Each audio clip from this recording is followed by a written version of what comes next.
Jai Nandalala Madhyoli Charanam. Welcome to the 63rd virtual satsang. Let's start with the Ganesha prayer.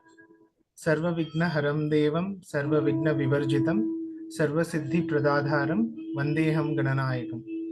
Madhyoliye Namaha. அலையின் ஒளியாம் மதிவொளி, உண்மையின் வெளிச்சம் மதிவொளி, மயக்கத்தை மாய்க்கும் மதிவொளி, அன்பின் உருவம் மதிவொளி, ஒற்றுமையில் ஓங்கும் மதிவொளி. ஓம் ஓம் ஓம். The 63rd satsang. We completed the entire Bhagavad Gita, read along with Sri Akka's writings over last 23 or 24 satsangs. Now this satsang is a bridge between all the Bhagavad Gita and Akka's articles and the Chatru Samhara Homa, which we are going to perform next week. There is some issues with technically because the host has been not changed. I don't know whether we'll be able to play that song. First, we wanted to start with Tirupugal. Is Jyoti there to read out the meaning of that? Or yeah, I'm here. Okay, please read out the meaning of that.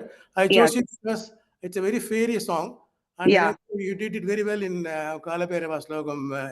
Okay. I thought I have to read it out. Yeah, just 1 minute. Yeah.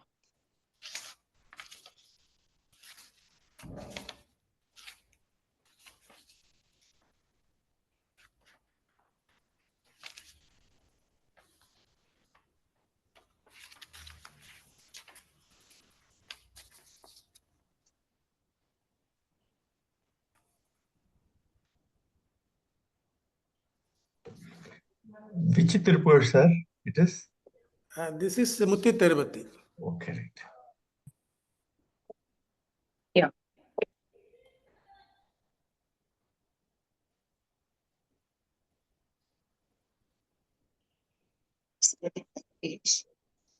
That's the last 90th page. Last 21. Yeah.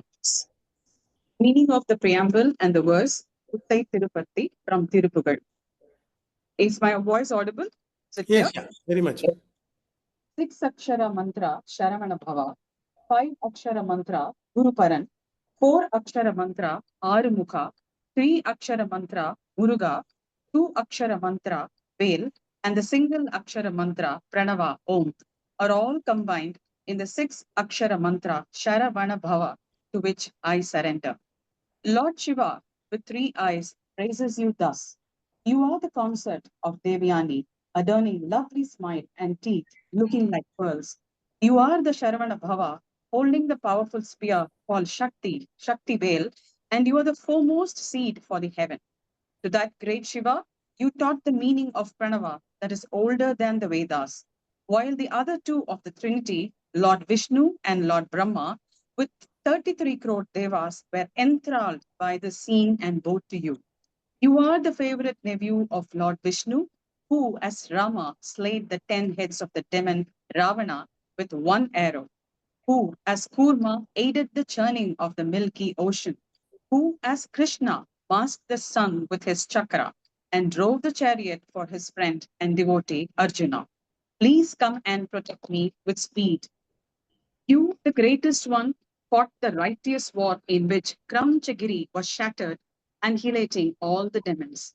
As you fought this war, Devi Bhairavi danced and moved fiercely in all the 8 directions, and her anklets jingled the rhythm Tititiyaha. Devils in the battlefield danced along with the eagles, the 8 Bhairavas protected in all the 8 directions. The entire dance was choreographed to the tune Tokku Tokku Tokku, and a series of drums were played to the same tune. Old vultures screamed Tukku Tukku, mimicking the shouts stab and bury, attack and catch, and kept revolving around the corpses of the evil demons and flying in circles. The greatest of lords, please rush to protect the good against the evil. Thank you, Jyoti. I just wanted to share something here. Sure. Actually, I think about 10 or 15 days back, Soumya had shared a temple relating to the Tiruppugal, Perumper Kandigai Murugan. So I just happened to see that video, and immediately it was on a Saturday. So the moment I saw the video, something just struck me that I have to visit this temple, and I told Raja that we can go. So immediately next day we went, because it's been a long time since we went anywhere for that matter. So immediately we left on Sunday morning. We reached this place. First, we went to this Acharapakam Vinayagar. That's how she had put it. The video was talking about Acharapakam Vinayagar, then Archipurishwarar, and then from there we go to Kandigai Murugan Kovil. So it was a very beautiful ancient temple. Actually, Shiva was coming to fight the demons, but he didn't pray to Vinayagar. So his Teroda Ratham, that is the wheel, got broken. So, and then he was asked to pray to Vinayagar, and that is why it is called as Acharapakam. And that is just diagonally opposite to this temple is the ancient, very, very ancient Achipuriswarar, a Prithvi. It is a Swayambhu Shivan. It was a beautiful temple, very well maintained. And from there, it's about just 5-6 kilometers to this Perumper Kandigai Murugan Kovil. Very apt to this Tiruppugar also, because that is where from Murugan had prayed with his veil. Again, the Arumugam with Devayanai and Valli. Usually we say Valli Devayanai, but there the Swayambhu Murugan, such a big idol. Arumugam with 12 hands and everything. He's a Swayambhu Murti with Devayanai and Valli. He was supposed to have prayed here with the veil and then gone to Tirchandur to fight the demons. So it is such a very, very, and they have a yantram there, Chatru Samhara Yantram, which was installed by Brahma. So I thought it was a real blessing to have been there to that temple. And also from there, just about 2-3 kilometers, Tantondrishwara temple. It was just a small village, completely no civilization around that place. Such an ancient temple. Again, the Prithvi Lingam, Swayambhu Lingam, and Ambal Pe Vanda Taduttat Konda Nayagi. So it was such a beautiful place. I mean, we never thought it would be so nice. So if you all have time to visit those temples, please do visit. And ideally, it's just before the homam that is going to happen. I thought it was really Akka's calling, because I never planned anything of this. Just the moment I saw this, we decided to go, and we had the blessings to see these temples. And also, the same day, just about 3-4 days before, I had a dream in which I was working with Akka. It looks like some big program or a haven. I don't know how, but many of us were working, and Akka was giving me instructions to, do a lot of things there. I thought it was a calling for me to come to the home.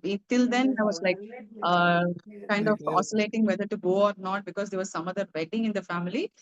But that night, I just made a decision next day that I am coming to the home, and then we visited this temple. So I think it was like a blessing for me to have been to this temple. And when Shankarji had messaged yesterday to read this was Tiruppugar also, the meaning of this Tiruppugar, I think something is connecting me to this home.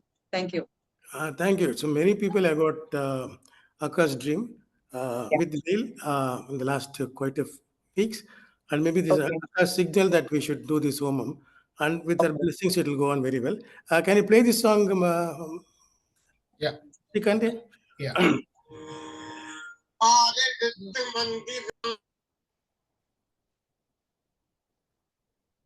I think video is stopping. Yeah.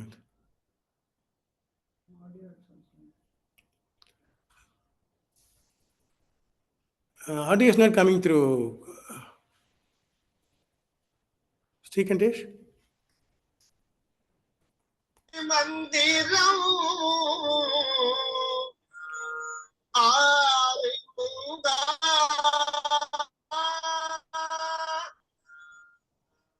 మూడెడుத்து మందిరం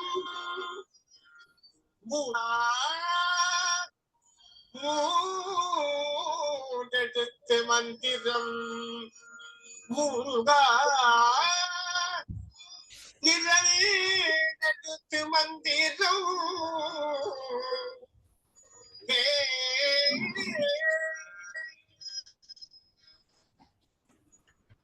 ஓரெடுத்து மந்திரம்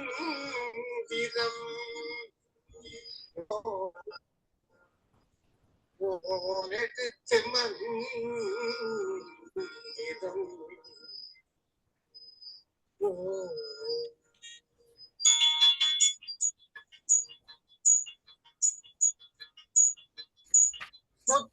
தருபத்தி திருநகையத்தி கிரசத்தி சரவண முத்தி பொருவித்து குருபரஞ்சன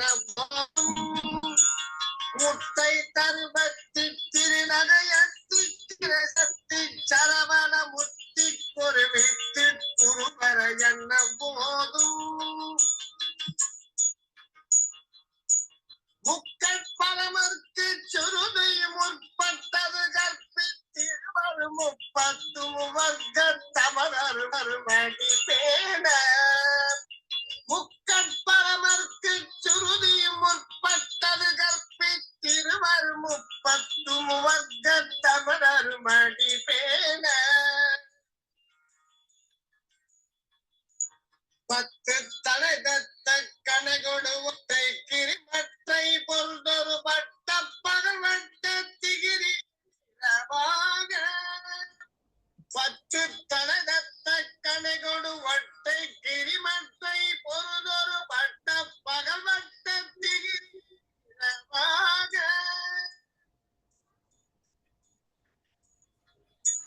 பத்தர் கிரதத்தை கடவிய பட்சை புயல் மச்ச தகுபொருள் பட்சத்தொடு ரட்சி தருவதும் ஒரு நாளே பத்தர் கிரதத்தை கடவிய பட்சை தகுபொருள் பட்டு ரட்சி தருவதும் ஒரு நாளே திட்டய ஒத்த பரிபுர நித்த பத வைத்து பைரவிகை கொக்கனடி கழுதொடு கழுகாட திட்டய உதய ஒத்த பரிபுர நித்த பத வைத்து பைரவிகை கொக்கனடி கழுதொடு கழுகாட திக்கு பரியட்ட பைரவ தொக்கு தொகு தொக்கு தொகு தொகு சித்திர பௌரிக்கு திரிகடக ஜன போத திக்கு பரியட்ட பைரவ தொக்கு தொகு தொக்கு சித்திர பௌரிக்கு திரிகடக ஜன போத கொத்து பரகொட்ட மிசை குக்கு குகு குக்கு குகு குகு குத்தி புனைவுக்கு பிடிய முருகை கொத்து பரகொட்ட கலமிசை குக்கு குகு குகு குகு குத்தி புனைவுக்கு பிடிய முருகை பொற்புட்டை நட்பட்ட உணவு நெட்டி பலியிட்டி குலகிரி குத்து பொடவொத்து பொறவல பெருமாளே பொற்புட்டை நட்பட்ட உணவு நெட்டி பலியிட்டி குலகிரி குத்து பொடவொத்து பொறவல பெருமாளே பெருமாளே பெருமாளே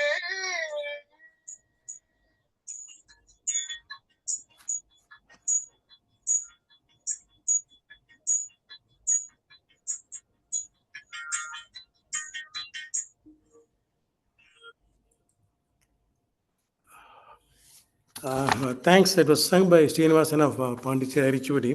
Actually, the audio was quite good. Maybe there is a lag between the audio and the video, so that could not listen properly. And the most important thing to note here is that we started with this Tirupugar. The first one was taken given by Lord Muruga himself to Arunagirinadar. It is most relevant in this context, today's context. We have been seeing war everywhere around us. That is the order of the year it is going to be.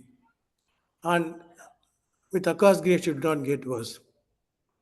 The first song which he played is very, very ferocious. It talks about a battlefield where Muruga is at his best valor.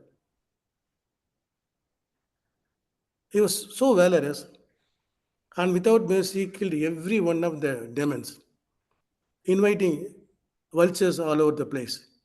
Bhairava came in. Very apt for the current situation.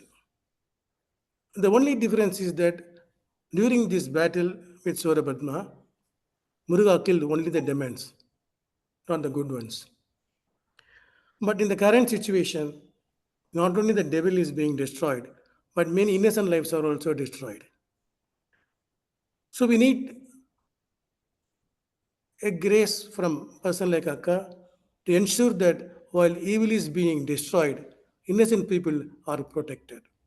So with this, we'll go into the next area. How do we connect Sri Akka, this Homa, and Nandalala? It's a Rangoli. A Rangoli is made by connecting several dots. You may connect them in straight lines. You may connect them in circles. But until they are connected, they remain mere dots. If you look at triangles, the inverted triangle is Shakti. The normal regular triangle where the tip is upwards is Shiva. If you place one over the other, we get Saravanabhava. This is what Akka taught me about the column. So these connections are required to get the Saravanabhava. Without that, we are incomplete. It's quite a coincidence that we are having this satsang immediately after the International Yoga Day. There are dots in our body. Some are subtle, some are abstract, some are real, some are perceivable.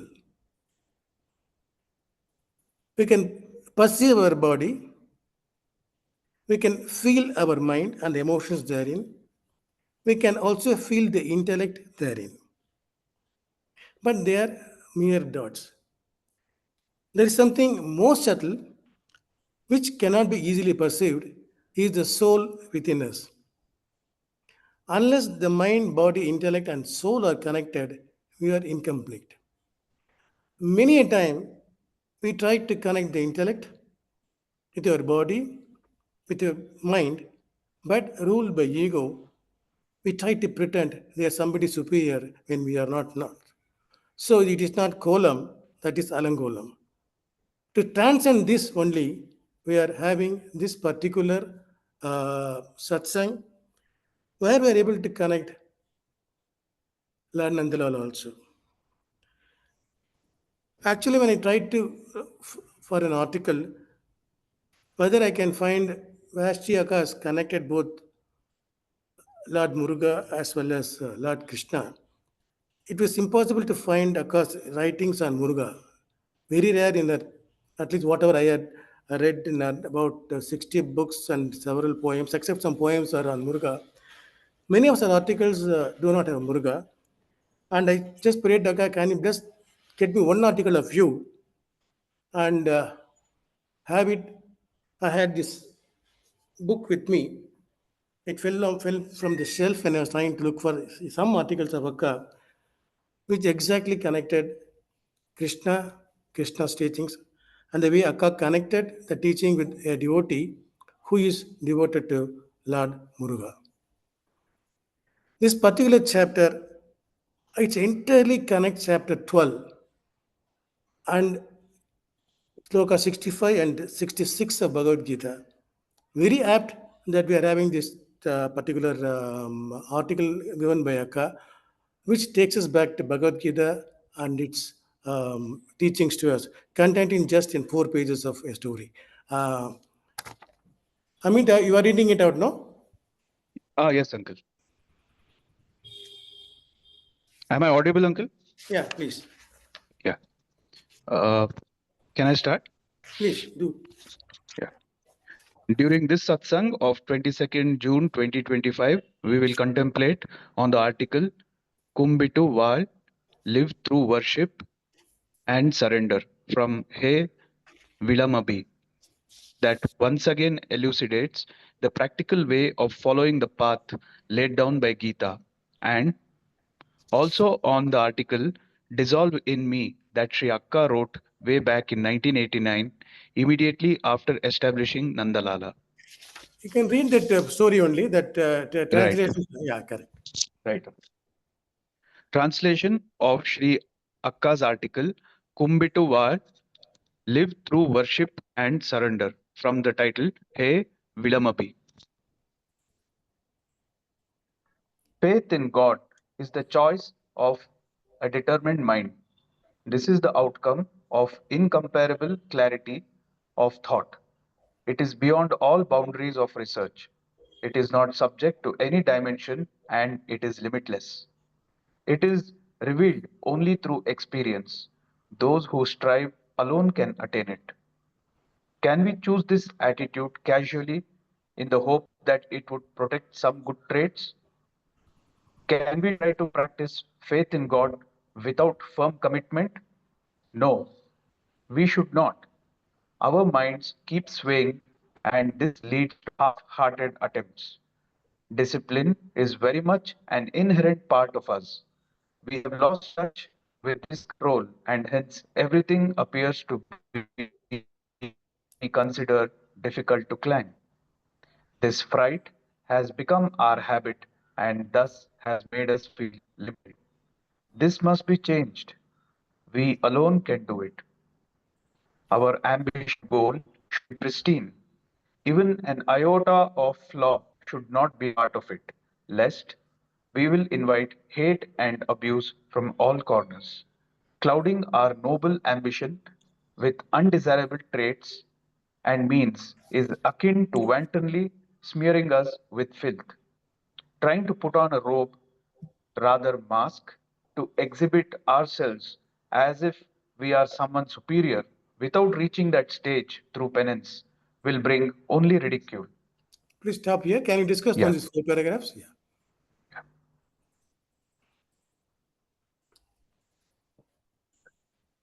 They appear simple English, but there is something more depth to it than we can just see on the words.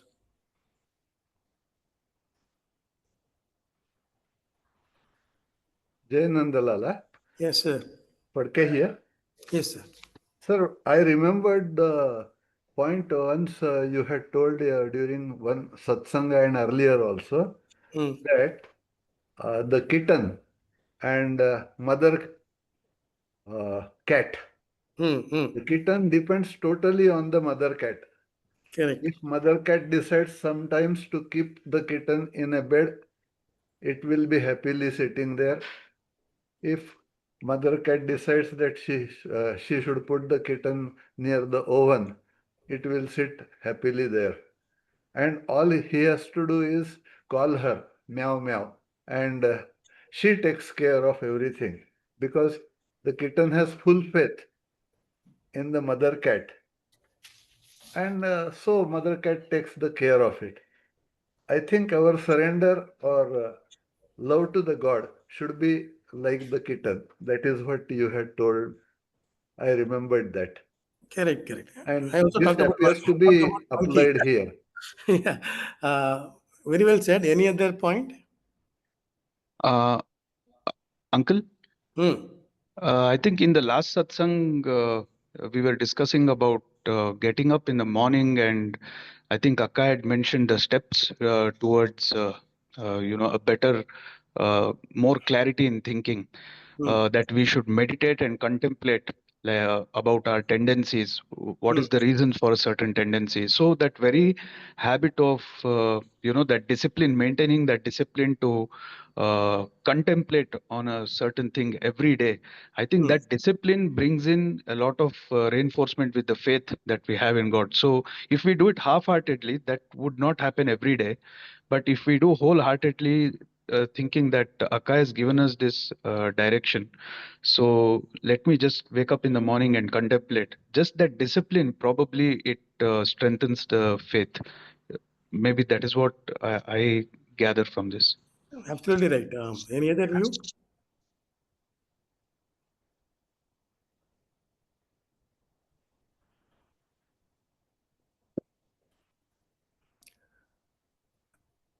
As Amit pointed out, a determined mind is very, very important.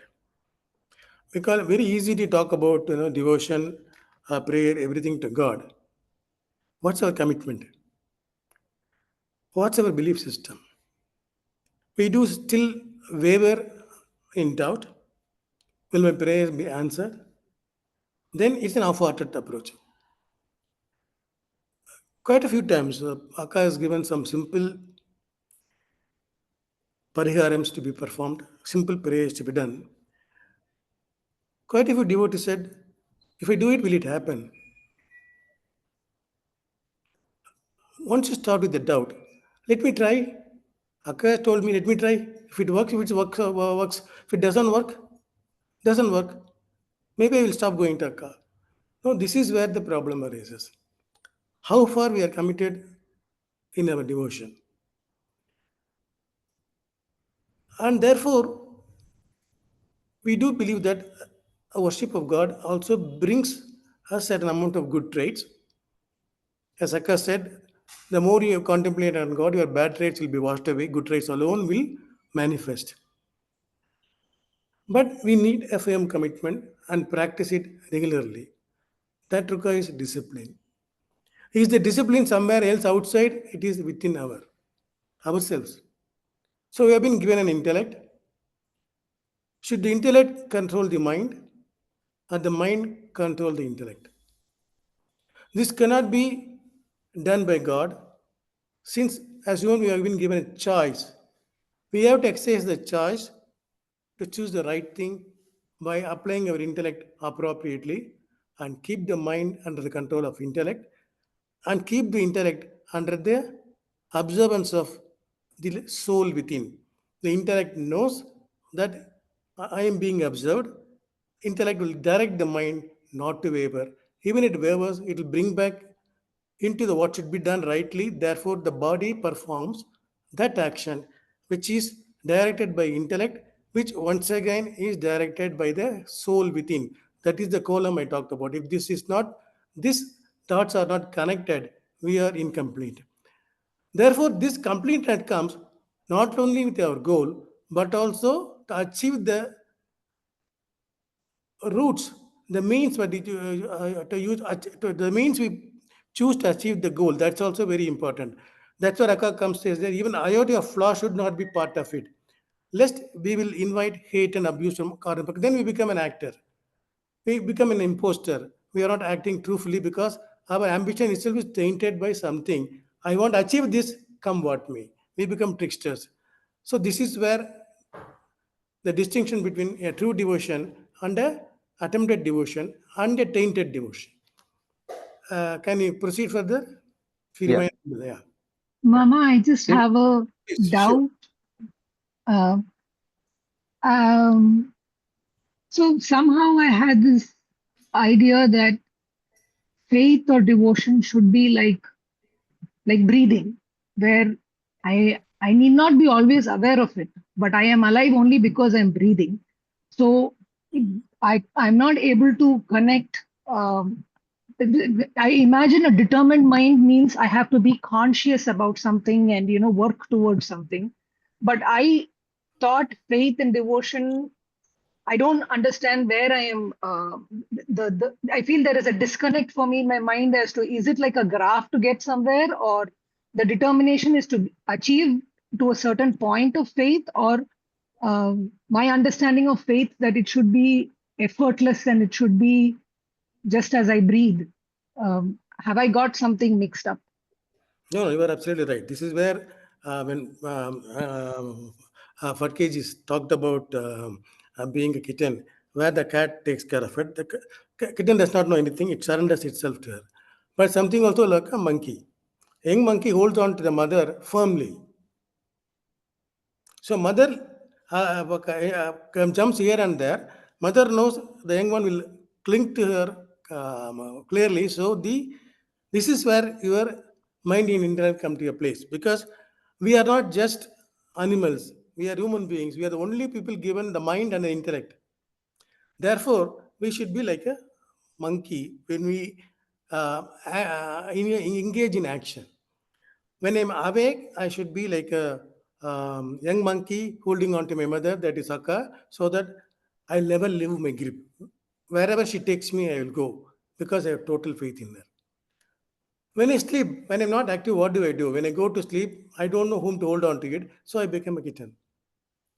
I pray to God, I thank you for whatever that has happened to me today. You protected me all through the day. I'm alive. I don't know whether I'll get up tomorrow morning. I'm like a kitten, surrender into you. Please take care of me. So these are two bhavas. Actually, this is part of Shastras. And if I remember right, in one of the discourses, Tengali version believes in being a kitten, and Vadagali version believes being in a young monkey. I think these are things which anecdotes available to us. We should study ourselves. And basically, nothing is wrong being a kitten or a monkey, but we must know whether we are conscious or we are sleeping. When you're helpless, you are a kitten. When you think you are in action mode, you are using your intellect because you are using your intellect and mind and action as your choice. The choice is based on your grip around the God. Hope I'm trying to I made some Yes, clarity. yes, that is helpful. Yes, thank you. I carry on, Amit. Yeah. If we remain humble, we will invite love from all around. Fear, as a feeling, can be part of us just to ensure that we don't err. All other fears mostly arise out of turpitude. It is easy to get out of them. God gives us the confidence to get over them. Can you Brahman, stop here? Any yeah, doubt in this paragraph? After this, it is easy to follow this.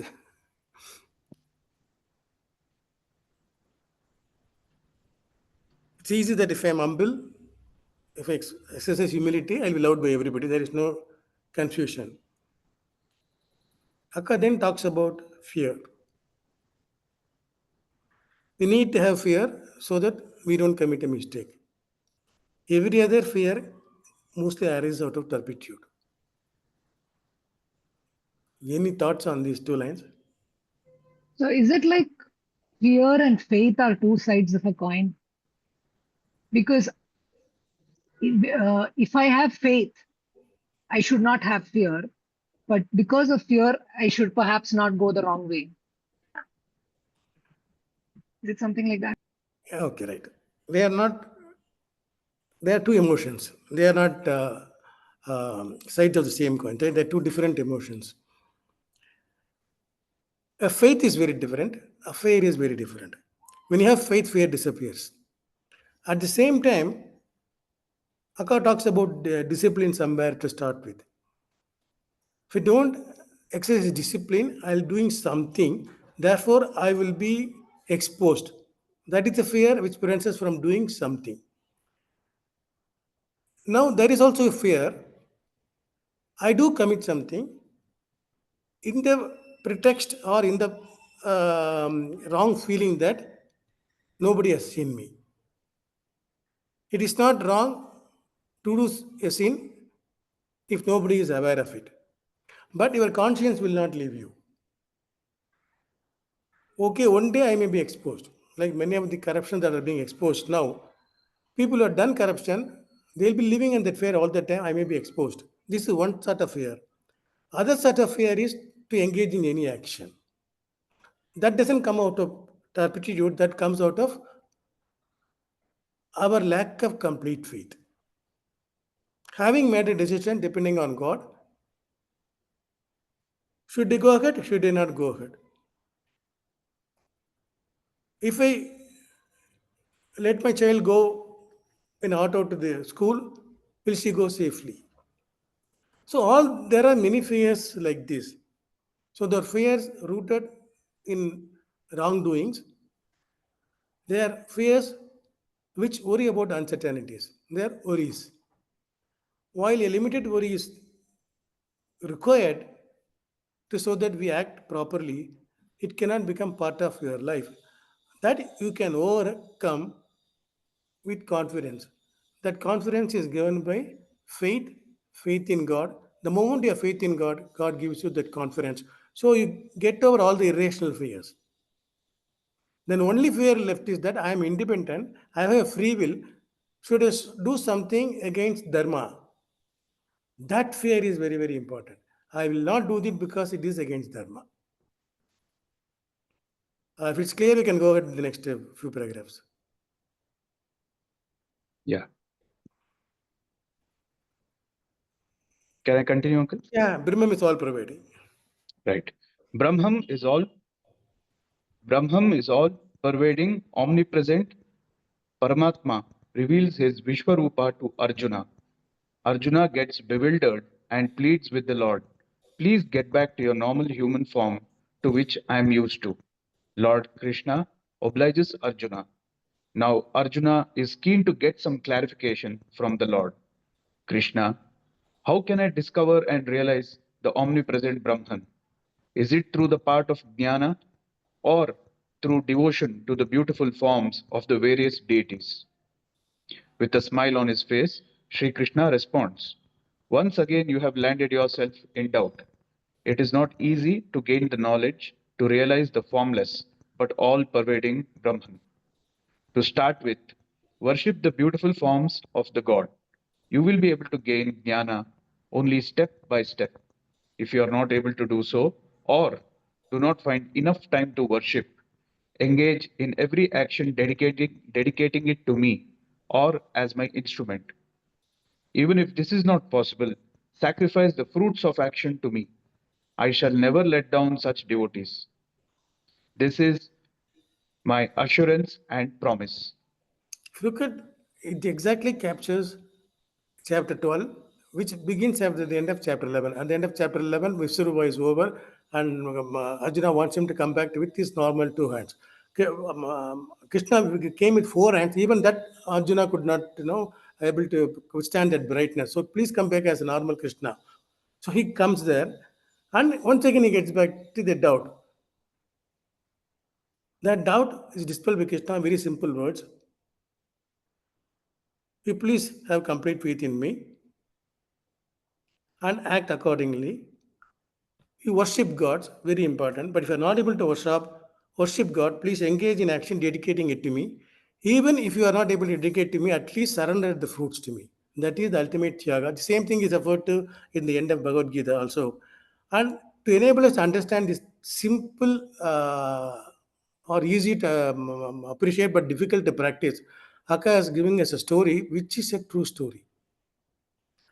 I know that advocate personally. Akka has beautifully penned into a nice story. If you read that story, you will get clarity on this. Right. I quote the author. As I write these words, I am reminded of a real life anecdote in the life of Gomati. Gomati is a practicing lawyer. It was getting dark and murky on that day. Evening crept into the night. Gomati was yet to reach home. Gomati's husband and child were waiting for her at the doorstep. At last, she returned home totally exhausted. Gomati is well tuned to the teachings of Lord Krishna and an ardent devotee of Lord Muruga. She just knows to express her happiness, struggles, and pains to the Lord and never to complain to him, not even seeking anything from him. Today has been a hard day at the court. My client is innocent but accused of committing a murder.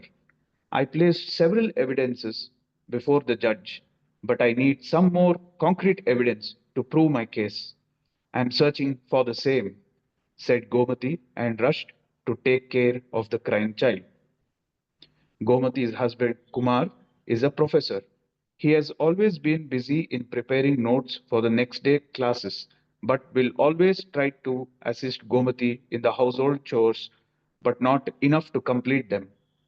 Gomati is deeply committed to her profession and trying to balance career and household responsibilities. This indeed has been a challenge. At times, she used to feel the pain that she is not able to do full justice to her responsibility as a homemaker. Gomati has always been inspired by the teachings of Swami Vivekananda. Besides being a staunch devotee of Lord Muruga, she shared her feelings with the Lord. I should get my client Balu discharged from this case. He is really innocent. The evidences and pleading that I place before the judge should be convincing. Muruga, if you also believe that Balu is innocent, please help me to get the right evidence and to place that apt arguments before the court and get Balu discharged from the case. I am dedicating all the work and results to you. After this submission, Gomati started preparing the notes. As she was writing, the pen slipped from her hand and the ink from the pen smeared her dress. She felt that it was an indication from the Lord Murga. There should have been some stain on the dress of Balu, who is accused of this murder, was the thought ignited by this incident. She thanked Lord Murga and immediately queried Balu about the whereabouts the shirt he had worn on the day of the incident. Balu said he had thrown the shirt under a cot. With great difficulty, she obtained a conditional bail for Balu. Gomati asked Balu to bring the subject shirt to the court the next day, as he could visit his home having obtained the bail. The next day, the case came up for hearing. Gomati produced before the court the shirt, which had some blood stains under the collar, and sought the court's permission to subject the stain on the shirt for DNA test and compare the same with that of Mohan, the brother-in-law of Balu, who was also present in the courtroom. The objection by the prosecutor was overruled by the judge. Mohan was shocked and tried to run away from the court. The security caught hold of him and his blood sample was taken for the test. The day of judgment arrived. Balu, Mohan, and the family of Gomati were present in the court. While everyone around was anxious, Gomati was very calm and peaceful, having dedicated all her action to Lord Murga and surrendered the expectation of outcome to the Lord. The judge read out his judgment. The turning point in this case is the evidence brought in by Gomati, followed by her flawless arguments. On the day of the murder, Mohan, the first cousin of Balu's wife, was demanding money from his sister. He was pestering her again and again for money. As she did not yield, he decided to take revenge on her and, in a fit of anger, stabbed her with a knife and, in the process, hurt himself also. He pulled the collar of Balu and pushed him down and ran out of the house, shouting that Balu had killed Mohan's beloved sister. The circumstantial evidence went against Balu as the police accepted Mohan's version and did not investigate further. The evidence brought in by Gomati and the subsequent DNA test and investigations revealed that Balu was in fact innocent. Hence, I discharge Balu from this case. As the above judgment was being delivered, Gomati's son was sitting outside the court. A rushing auto rickshaw nearly hit her son, who escaped with minor injuries thanks to Gomati's friend Aruna, who happened to be there and who pulled the child in the nick of time and took care of him. Aruna immediately informed Gomati as she was coming out of the court. Many thanks, Aruna. My Lord Murga, through me, ensured freedom for the innocent Balu. At the same time, through you, he protected my child from a major accident. With tears flowing from her eyes, she hugged her child and profusely thanked the Lord. When duty is performed with utmost care and tact, accompanied by devotion to the Lord, and without any expectation of results, the Lord will confirm all that is good to this bhakti yogi. In the same way, he blesses a jnana yogi.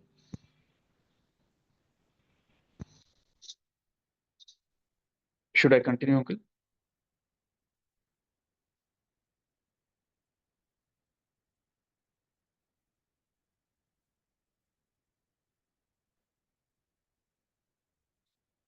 Uncle, am I audible? Yeah, you're audible, but looks like Shankar Mama is mute. Okay. Sorry, I'm on mute. Sorry. Okay. Sorry. I think that story stops. What I want to know, what is the take we have from this particular story? How does it relate to our day-to-day life?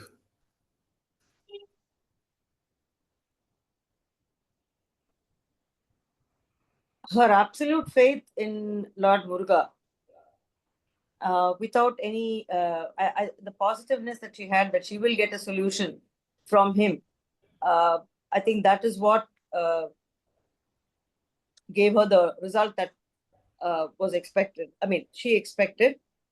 Not only Lord Muruga helped her solve the case, he also saved her son. Yes. Okay, So that's absolute faith. Yeah, absolute Faith. Any other take? Uncle, I feel it is like dharma rakshati rakshitaha. Your main duty is to do your dharma and it will protect you. Okay, that's very nice. More thought comes to my mind is we say in the earlier paragraph, we were talking about fear and faith, bhayam and bhakti, bhaya bhakti. And here it felt like Shraddha Bhakti, because even if she's seeing the stain from spilling, for her to contemplate and connect that with the possible evidence of the case and getting that clue, there is always clues being given by the divine to us, but it takes a certain mindset to be able to recognize that. Absolutely right. See, what I'm trying to simplify thing was that Gomati is what we are all. So you have to have a choice. Like, let us look at Gomati as a character. She runs a household. Her husband is trying to help her as much as possible, not to the extent that could balance her. So this is a supportive family. She can find fault with his husband, her husband, but she understands. He is also a lecturer. He has to prepare notes, and after completing his notes, he's trying to help her in her household work, but may not be to that extent. But she is able to balance it. So she accepts him as he is. Second, she does not neglect any of her duties. She still takes care of the child after coming late from the office. Third, one of the, if you take chapter 12 and 13 of Gita, it talks about what are the traits of a sattvic person. He talks about a person who devotes some time on reading something in from the scriptures. That she is the follower of Vivekananda. That means she reads some scripture or the other. Then Arjuna's question, should I follow the path of jnana or should I worship the forms? Here she worships the forms. She takes the cue from Lord Krishna, the teachings from Vivekananda, applies to her personal life. Her Ishtadevam is Lord Muruga. So she surrenders totally to him. Through Lord Muruga, of course, Krishna, whatever the Paramatma, strongly helps us. So she clearly treats her as an instrument. She also treats her friend Aruna as an instrument. These instruments are in the hands of the God. Therefore, these instruments do the thing the right way and they get protected. So, is it difficult to live the life as defined by Bhagavad Gita for normal people? It is not. That's where Akka says it is your mind, your determination to be devoted, and your goal is not flawed. She prays to Muruga, if you believe that my client is innocent, please help. She did not say, my client may not be innocent, please still make me win this case so that I get the pride that I won the case. This is true dharma. I may not know because she depends upon the client's briefing. She believes he is innocent.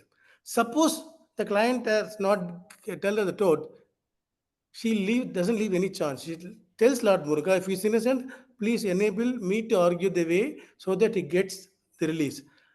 And the argument, the evidence, the result are all yours, not mine.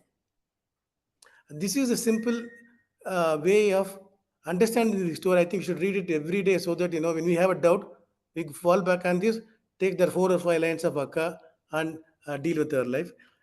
We got, we've got a long article to go through. So that I will finish with this. I leave this story to be chewed by each one of us every now and then and bring it to other people so that people cannot read Gita, at least can read this particular story and get certain way of living through the life of taught by Krishna and Akka. And now next is a very nice song written by Akka. Arunagiri's song was very fierce. It was in a battlefield. Now, Kanda does not only protect us in battlefield, even also our normal life's battle.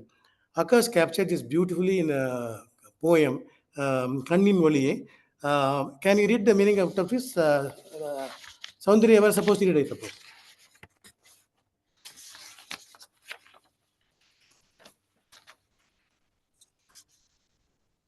Okay. Divine child Kumara, the pearl born out of the sparks from the third eye of the dancing Lord, the beautiful flower blooming from Agni, Please come down and show me the path for getting rid of my mistakes. Skanda, the better half of Devi Valli, please show me the way to escape from the trap of taints flowing from desires. The Lord of Tamil, son of Parameshwara, I am being tossed up and down like dry leaves, as I always feel I lack something. Meaning feeling poor, though amongst plenty. Please bring down me the earth in reality and relieve me from the feeling of I lack something. Let contentment dawn on me. I am aware time is running. There are arrivals and departures. Please come down as my protector to free me from mortality and the pains of departures. Let the light flowing from your eyes dispel my ignorance and relieve me from darkness.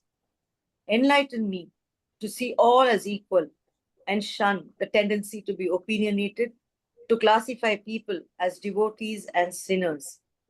Please make me realize that greatness flows from observing truth in thought and action.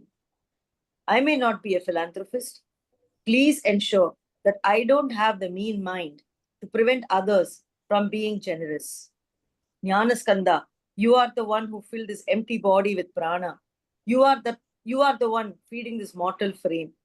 You are the one playing with me and pushing me into the cycle of birth.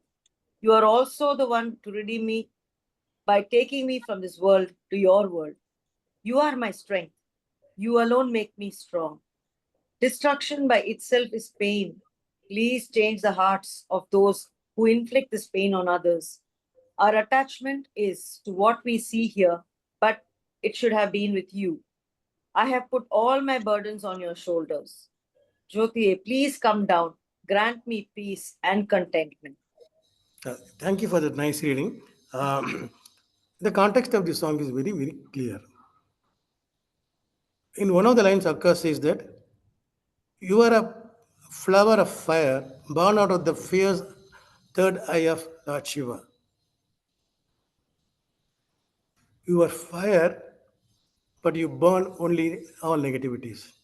Otherwise, you are a flower trying to bestow the best of all your devotees who surrender unto you.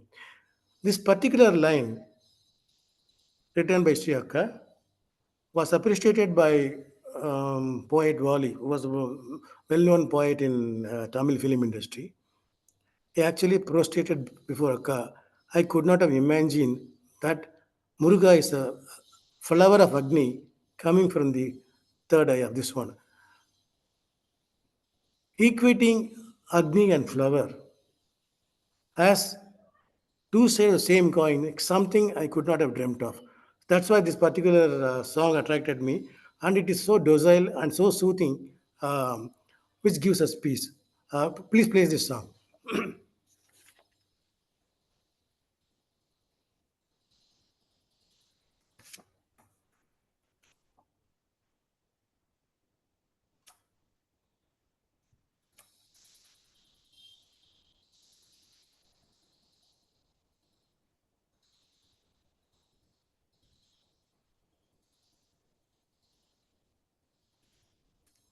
Are you able to trace it?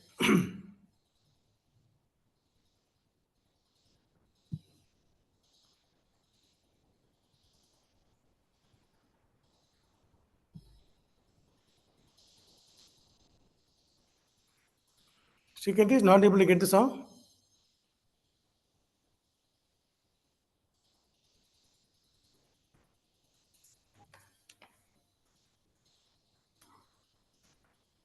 If you have the MP3 on your phone, Shankarji, you can play it.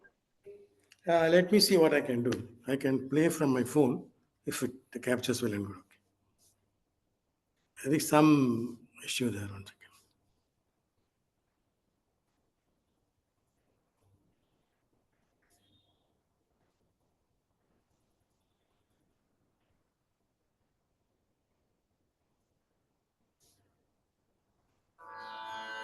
பிள்ளை குமரா வள்ளி கணவா பிள்ளை குமரா வள்ளி கணவா பிழைகள் களைய வழியும் தரவா பிழைகள் களைய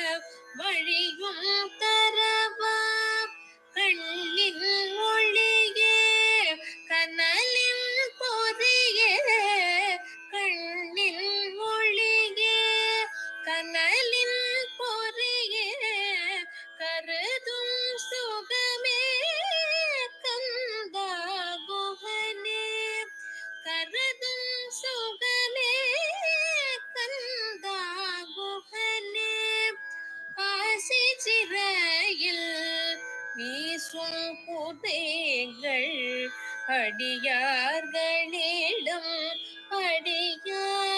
அடியாரருள்வாய் பேசும் தமிழே பெம்மான் மகனே பேசும் தமிழே பெம்மான் மகனே பெருமை குறைய பெருமா போகும் வழியை சொல்வாய் வறுமை பிணியின் வலையில் விழுந்து மானம் மழிந்து தெரியாதிசைய சருகாய் பறக்கும் சிறுமை களைவாய் சிவமே நிறைவாய் காலக்கனவின் கணத்தை உணர காலக்கனவின் கணத்தை உணர காவர் சுடராய் கதியே வருவாய் உறவும் பிரிவும் உயரும் மலையாய் உடனே மறையும் உடனே தெரியும் உடனே மறையும் உடனே தெரியும் தேவை இதுதான் தினமும் சரிதான் தெளிவை தருவாய் திகழ்வேலவனே பாவி என்றும் பக்தன் என்றும் கூவும் குரலே கொடிது கொடிதாம் எண்ணம் செயலும் எதிலும் உண்மை வழியே செல்வார் மனமே உயர்வு கொடுக்கும் கையை தடுக்கும் மனதை எடுத்தே எறியும் இயல்பை தருவாய் காற்றை பிடித்து கருவில் அடைத்து சோற்றை திணித்து சுழலில் கிடத்தி ஆட்டம் நடத்தும் அனலின் மணியே ஒன்றை கொடுத்தும் ஒன்றை தடுத்தும் நன்றே விளைக்கும் ஞான கொழுந்தே நன்றே விளைக்கும் ஞான கொழுந்தே அம்பலத்தரசின் அக்கினி பூவே இன்பலம் ஏது எல்லாம் நின் செயல் அழிவே துன்பம் தானே அழித்தும் இன்பம் காண்போர் இழிமனம் மாற்று வாழ பிறந்த வழக்கின் முடிவுகள் வள்ளல் உன் கை வழங்கும் தீர்ப்புகள் பார்த்தவையாவும் பழக்க தொடர்பு கார்த்திகை செல்வா கந்தா கடம்பா கார்த்திகை செல்வா கந்தா கடம்பா சுமையே தந்தோம் ஜோதி நிவரக சுமையை தந்தோம் ஜோதி நிவரக அமைதி நிறைவை அள்ளித்தருகவே அமைதி நிறைவை அள்ளித்தருகவே அமைதி நிறைவை அள்ளித்தருகவே அமைதி நிறைவை அள்ளித்தருகவே அள்ளித்தருகவே அள்ளித்தருகவே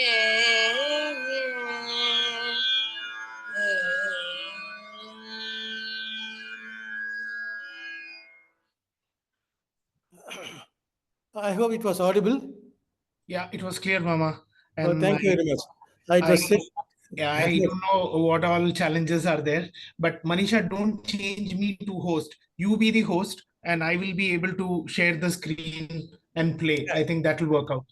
That is, these are some simple lessons to us. We'll go with the Satsang in any case, not a problem. Yeah, See, this is a beautiful song written by Akka. It actually says to Lord Muruga, please give me peace. And if you think, since you are a flower born out of Agni, you by first you are a flower, be Agni to all the undesirable elements. If that is to be annihilated, please annihilate so that peace prevails in everybody. At the same time, let me be a person who live in peace because of your grace, so that if every individual is in peace, the society will be in peace. If society is in peace, the universe will be in peace. And this is the message of this particular song. And if somebody wants to interpret, we can spend 1 hour on interpreting every single line of such a beautiful song. Anyway, when we find some time, we'll do it in another satsang. We'll go to the next important topic. Because this is very time, these are turbulent times where, sometimes we feel we are distracted. We feel somebody can be somebody, but nobody can be Sri Akka. I am trying to be polite and discreet.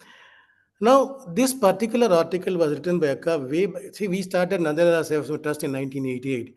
Then we had the first Savani released in 89. At that point in time, Akka wrote this article. Very clearly, she talks about what has she done with Nandalala. What is she herself? Is she Nandalala, or she is the shrine in which Nandalala stays, or she is the goldsmith who is waiting for us to join a garland. That garland belongs to Nandalala and none of us. The garland can be maintained flawless. The links cannot be broken only by her devotion to her. It's a long topic. Even if it goes beyond 1 hour, I think we can spend quality time on that, because this one article says everything about Akka and what she wants from her. And the first page is a little poetic. I request Meenaji to read it out. The balance will be read out by Kritika. Jai Nandalala. Dissolve in me.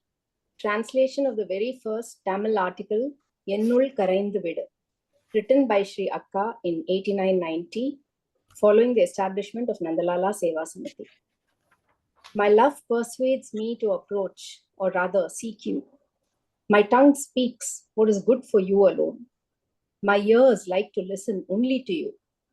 My eyes keenly observe nothing but your growth. This is the root and resounding voice of Nandalala Seva Samithi.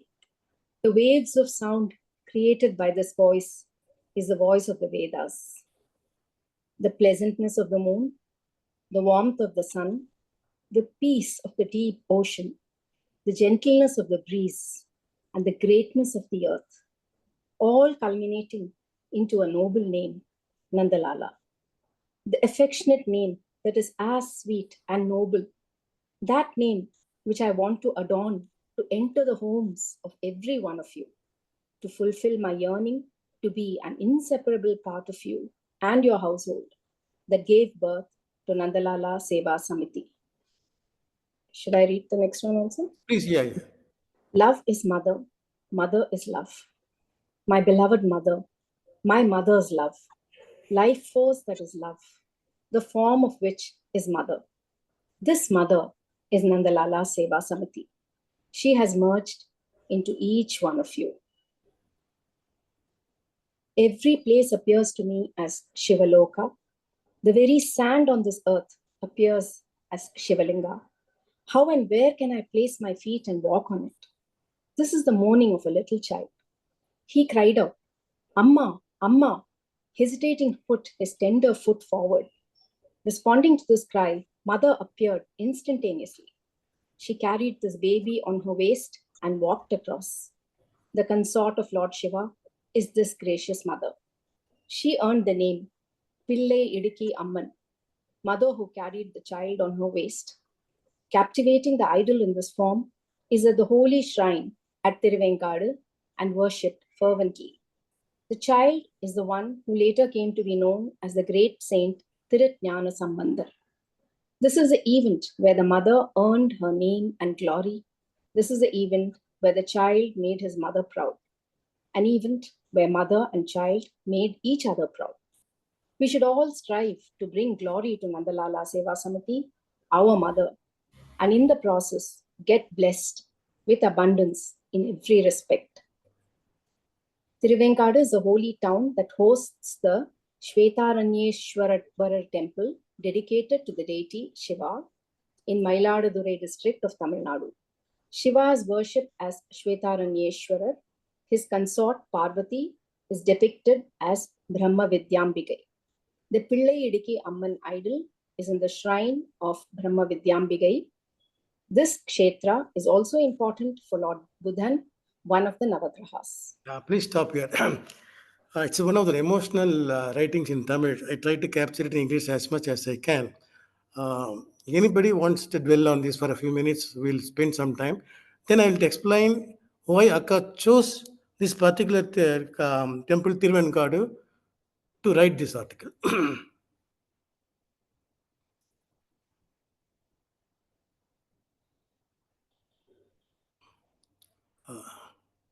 Any take on this? I think everybody seems spellbound.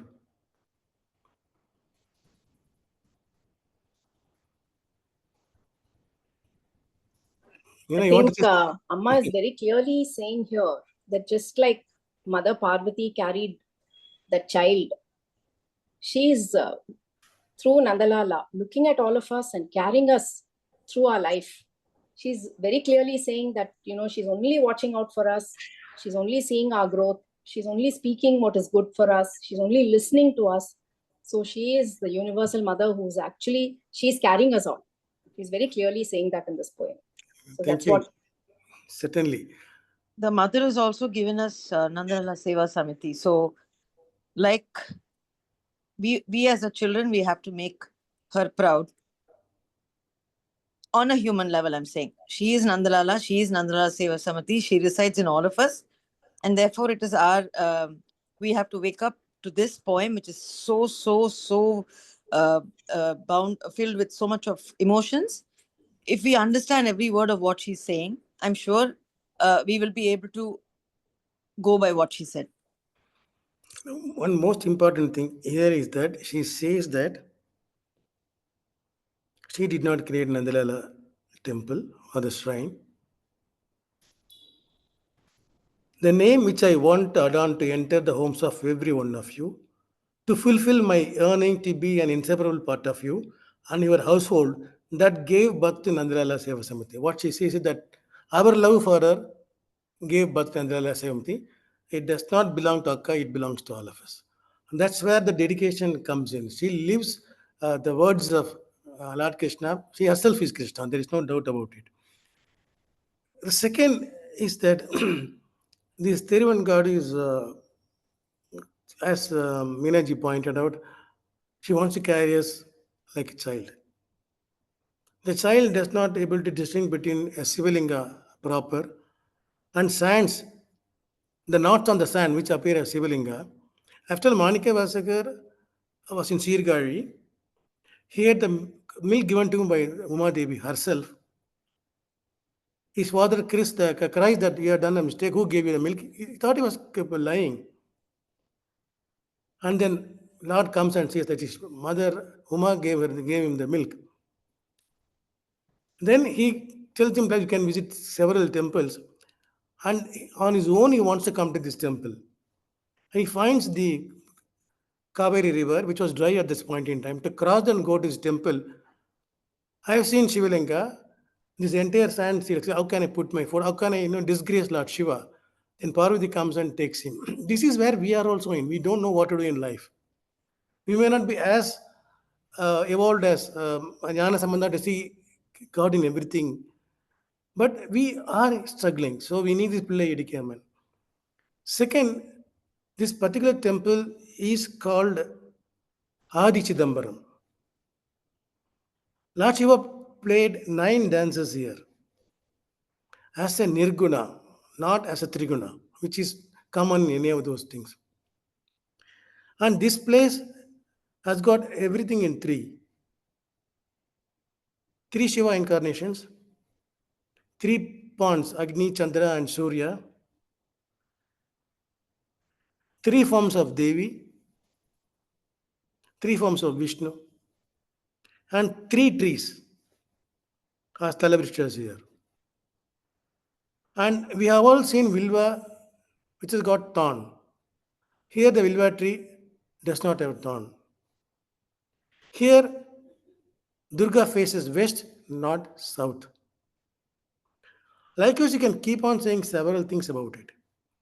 It is also like Tirukadayur, wherein one of his devotees has to be taken away by Lord Yama. Lord Shiva comes and kicks him and saves this child. And this temple is so old. So in Valmiki Ramayana, Valmiki says, when Rama kills the two Asuras, he says it was like Lord Shiva removed Yama from this place. That is the kind of force this temple has got. It's very important that we understand the significance of this temple. It is for intellect. It is for driving away all the sins. There are several, we are talked about the karmas, prarabdha karma, sanchita karma, all those things. Some are carried forward, some are created. We have to live through that. Can this burden be lessened? Yes, by visiting this temple, it can be lessened. Today, the children are addicted to several things. As simple as the mobile phone, digital games to drugs and this one. If you're able to take the children to this temple at least once, God will give them the right kind of a direction. And if we have any issues at home, lack of harmony, or problems in business, you go to this temple, pray at the Buddhan shrine, and ask them to give the prasad of a green cloth they put on this one. Take it and keep it in your house or keep it in the school bag of your children. You will see everything that troubled you that disappears.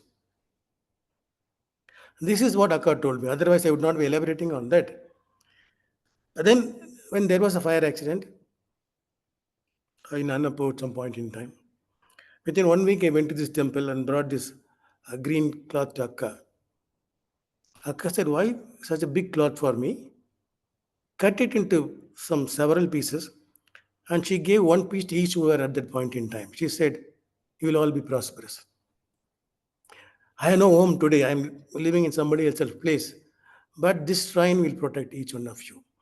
See, she wrote about this shrine succinctly in 1989.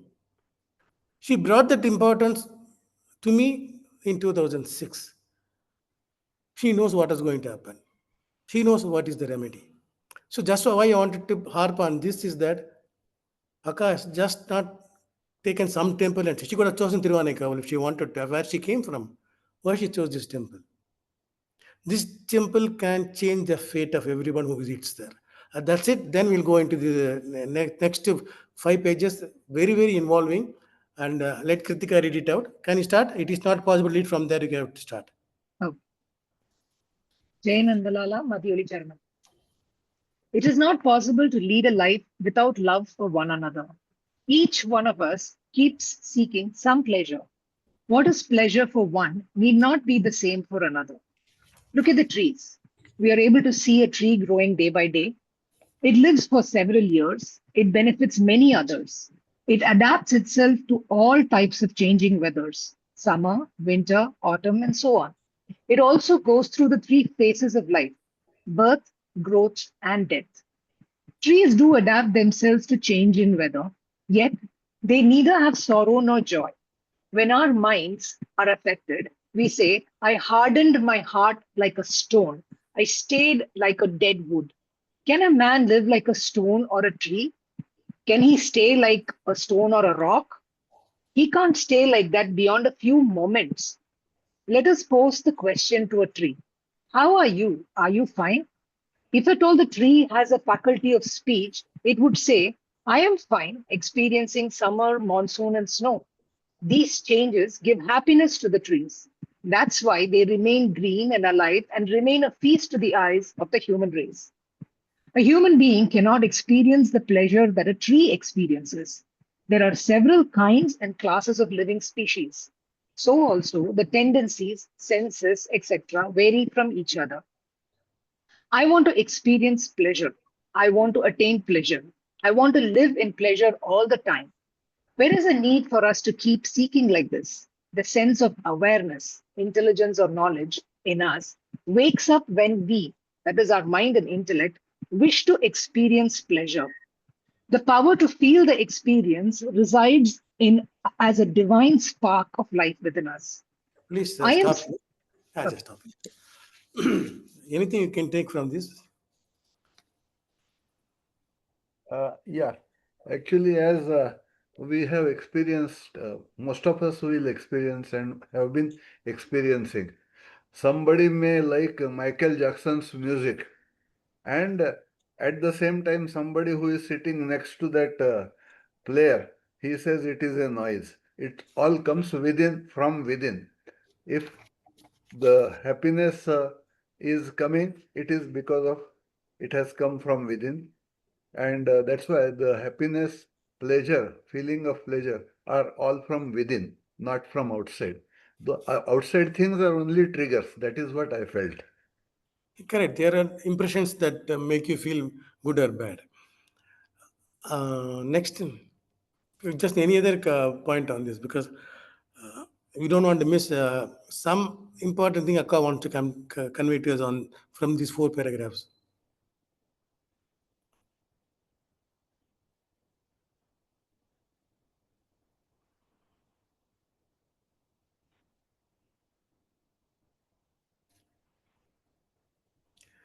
So we have been going through Bhagavad Gita for 23 satsangs. We call something called Sthita Prajna, which comes in chapter 2 and then also comes in the later chapters too, several times. Can I stay like a tree, experiencing all seasons, but being happy? I don't take anything from anybody. I take rain as it falls. I take oxygen wherever it is from. And I don't eat my own fruits. I give fruits to everybody. This is exactly where can we be like a tree in terms of our poise, neither having pain nor pleasure, being equanimous in every aspect. This is one thing Akka wants to convey it very clearly. Once again, Bhagavad Gita in a very, very, very short way, she has. Then she goes to the whole things that, all living species are like this. Only human beings are trying to experience pleasure. What is pleasure for one is pain for somebody else, as Bhakti pointed out. Then who is the experiencer?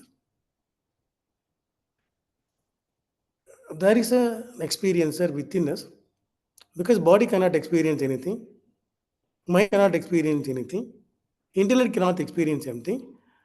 But this experience is given to us. Somebody is pinched, I feel the pain. Who feels the pain? There is somebody inside us who feels that pain. Akka wants us to find out who is that somebody. Is he one or is he two? Is the experiencer or is there a witness? She talks about this little later. Why I'm trying to do is that because there is a connect between every single para to another para till we go to the end. Please go on to the other portions. I am seated. Yes. Yeah. Yeah. I am seated amongst you. I am talking to you. You feel very happy about it. Why do you feel happy about it? Is it because you are able to see me? Is it because you are able to hear me? All of us are assembled in the same hall. You are within touching distance. I can touch you. But there are quite a few seated at a distance. You are one of them. I may not be able to touch you, but you are very much within my sight. Therefore, I have found a place to be seated very much in you. I was witness to something recently. A dog grabbed a low-flying little sparrow. I was startled at this.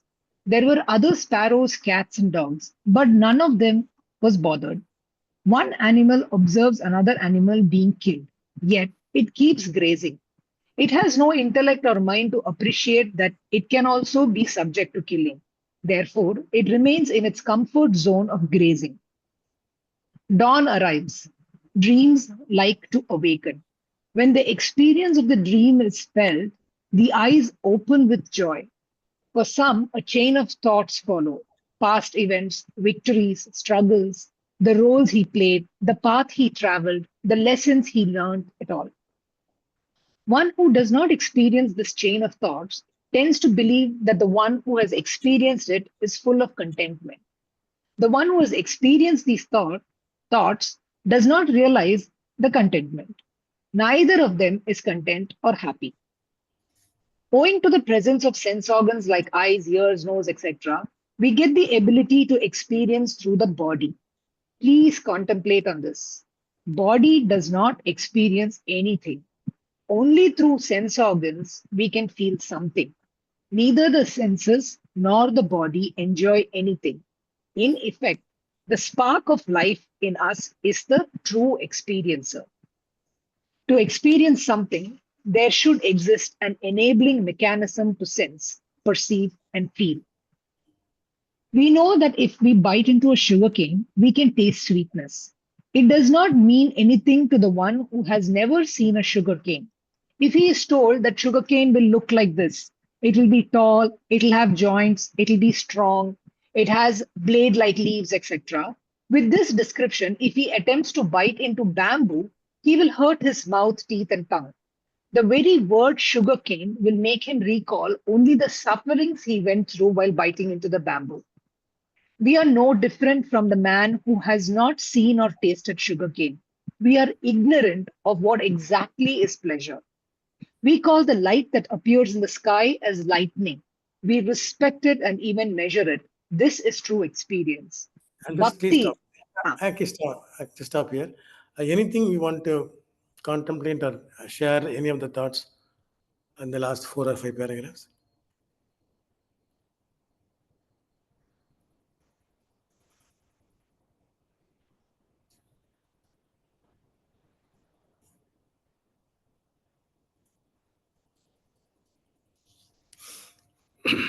Is this the Jnana Vijnana Yoga?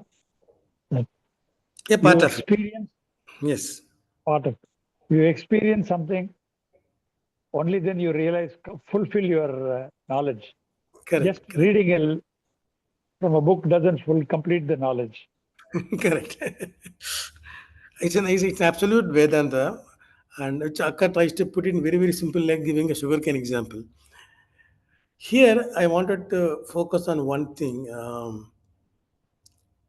I am seated amongst you. I am talking to you. You feel very happy about it. Why do you feel happy about it? Is it because you are able to see me? Is it because you are able to hear me? She goes on to say there are many people at a distance. They are not able to see me clearly, nor able to hear me clearly, but they are also happy because I am seeing them. So many times, if you not able to see Akka properly, not able to go to near her and pay our respects to her, we don't think we have completed our worship or something. But this particular thing, what she says is that whether you see me or not, I am seeing you. It is my job to keep you pleased, but it is also my job to make you understand what exactly is pleasure.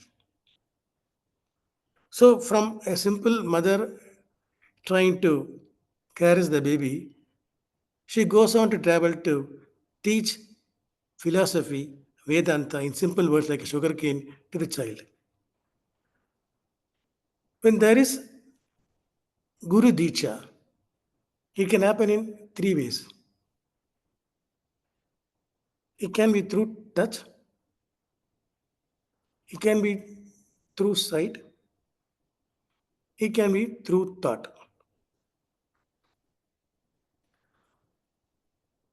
A bird touches the egg hatches. That is Dicha by Sparisa. Fish, they don't do anything. The mother fish just turns and looks at the young fish through the eyes. Young fish may not even know that she is being watched, but her mother is watching her. Then the Guru blesses through thought wherever you are. This is like the turtles which live in the depths of the ocean, come back at the right time to the shore, lay the eggs and go back. And through their thought, they focus on the eggs that has been laid, and those eggs hatch. So we are not aware of these principles. I am not near Akka. I have not seen her. I went to Nandalala. The temple was closed. Either she touches you, either she sees you, or she feels you through her thoughts. She is never away from you. And this is what she wanted to convey in that paragraph. Can go on to the next portion. Bhakti is the path to gain and experience true pleasure. It is the spark within us that guides us. God resides as the minute particle of the minute atom. Vedas say so and affirm so. Is there no dimension for this atom within atom? It appears as if it has no breadth or width. Yet, if viewed through a microscope, some shape can be identified. Yes, it will be visible. How did our body come about? How does it expand? It is this body that gave form to the God particle. God is the true shape. We are another of his form. A father has a distinct appearance and trait. His son will be born with some changes in appearance and trait. Son may resemble his mother, daughter may resemble her father, a grandchild will carry the appearance of its grandfather. This chain never gets snapped. It is the order of evolution. Therefore, we are all children of God. Our form and capability are present in the Almighty who has sent us to this earth. This truth is irrefutable. Even a small movement expands the reach of light and wind. In the same way, our love too envelops others through even small acts and words. Every one of you knows it well. You have received love from someone and have felt happy about it. You have also extended love to someone that made each other happy. Mind should be ready to extend love. Do come forward to give and receive love. God will be with you. Let your eyes shed the tears born out of love. When are you going to be overwhelmed by love that makes you choke and grope for words? I'm keenly observing. I am yearning to see these feelings in you. I trust it will not be a long wait. Performance of any act presupposes three factors or causes. They are primary cause, subsidiary or supporting cause, and enabling cause. Suppose you want a gold chain. There must be the first cause, that is desire. You may or may not have money. Once you're determined, you will somehow find the resource or exchange an old one for the new one. Gold is part and parcel of the chain. To convert gold into a chain, one needs various implements like hammer, blowpipe, cutting plier, etc. These are the supporting causes. But these implements are required only till the chain is made. They vacate their space once the chain is made. Do you agree with me? I'm not saying something that you cannot understand. I like to convey the simple truth through known examples. Therefore, I have started making a chain. Once I unite you will all become part of one chain. This is the belief with which I am talking to you. Gold is available. To melt and shape it, implements are ready. Yet, this gold must be converted into a chain. Whom should I call? You all know that gold can be handed over to a goldsmith. to make the chain. But the goldsmith is the enabling cause, the third factor I referred to earlier. He will make the chain, take his making charges, and leave the place. He will not cling on to the gold chain he made. Like this, in this world, love is an act. This action will always remain with this world.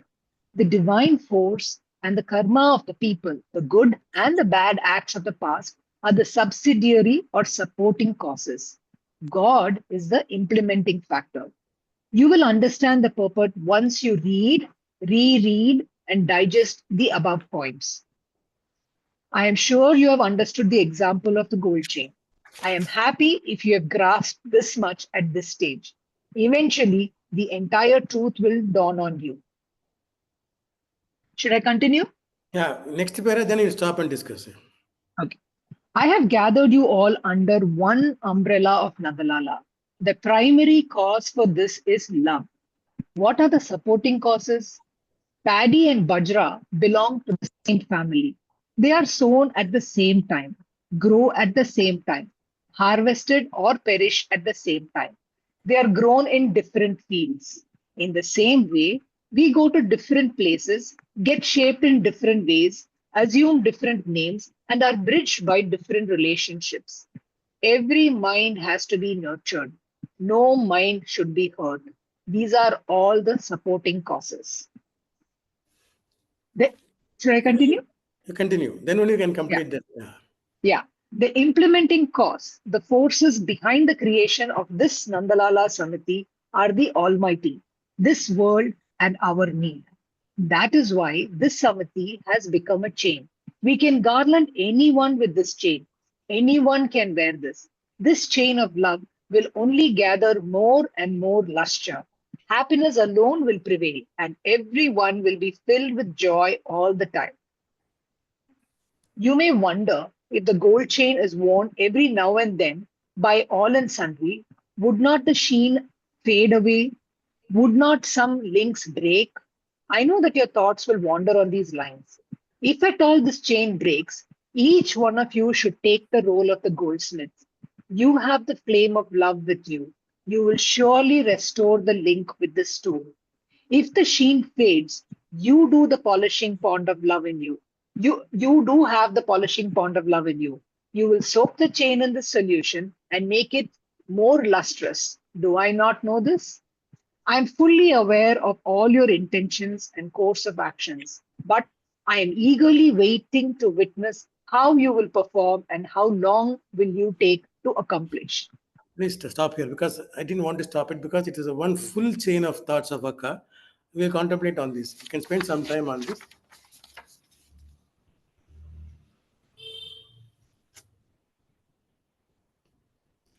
Any take from this? It's a very, very involved. Yeah, I want to share two thoughts actually. One thought is when the first Kumbhabhishekam happened, okay, at that time, there are a set of Nandajis in the temple actually. So Akka went straight to Amma and then put her hands into her hands, and then I can say she wept, sobbed actually, of the happiness.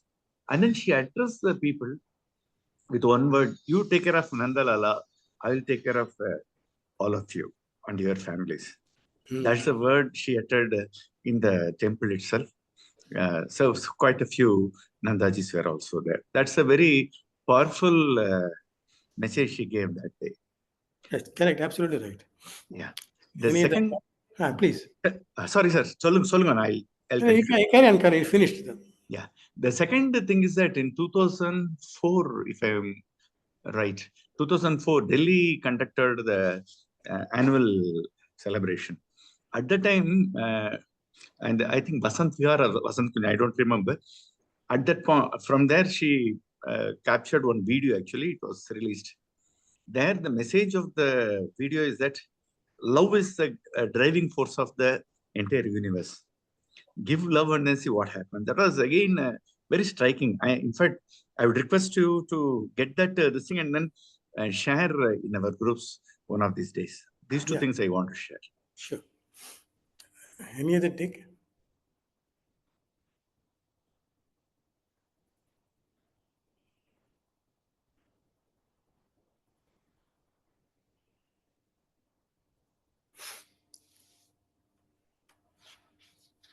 Any attempt to understand the undercurrent that keeps the world going, and also the role of a goldsmith?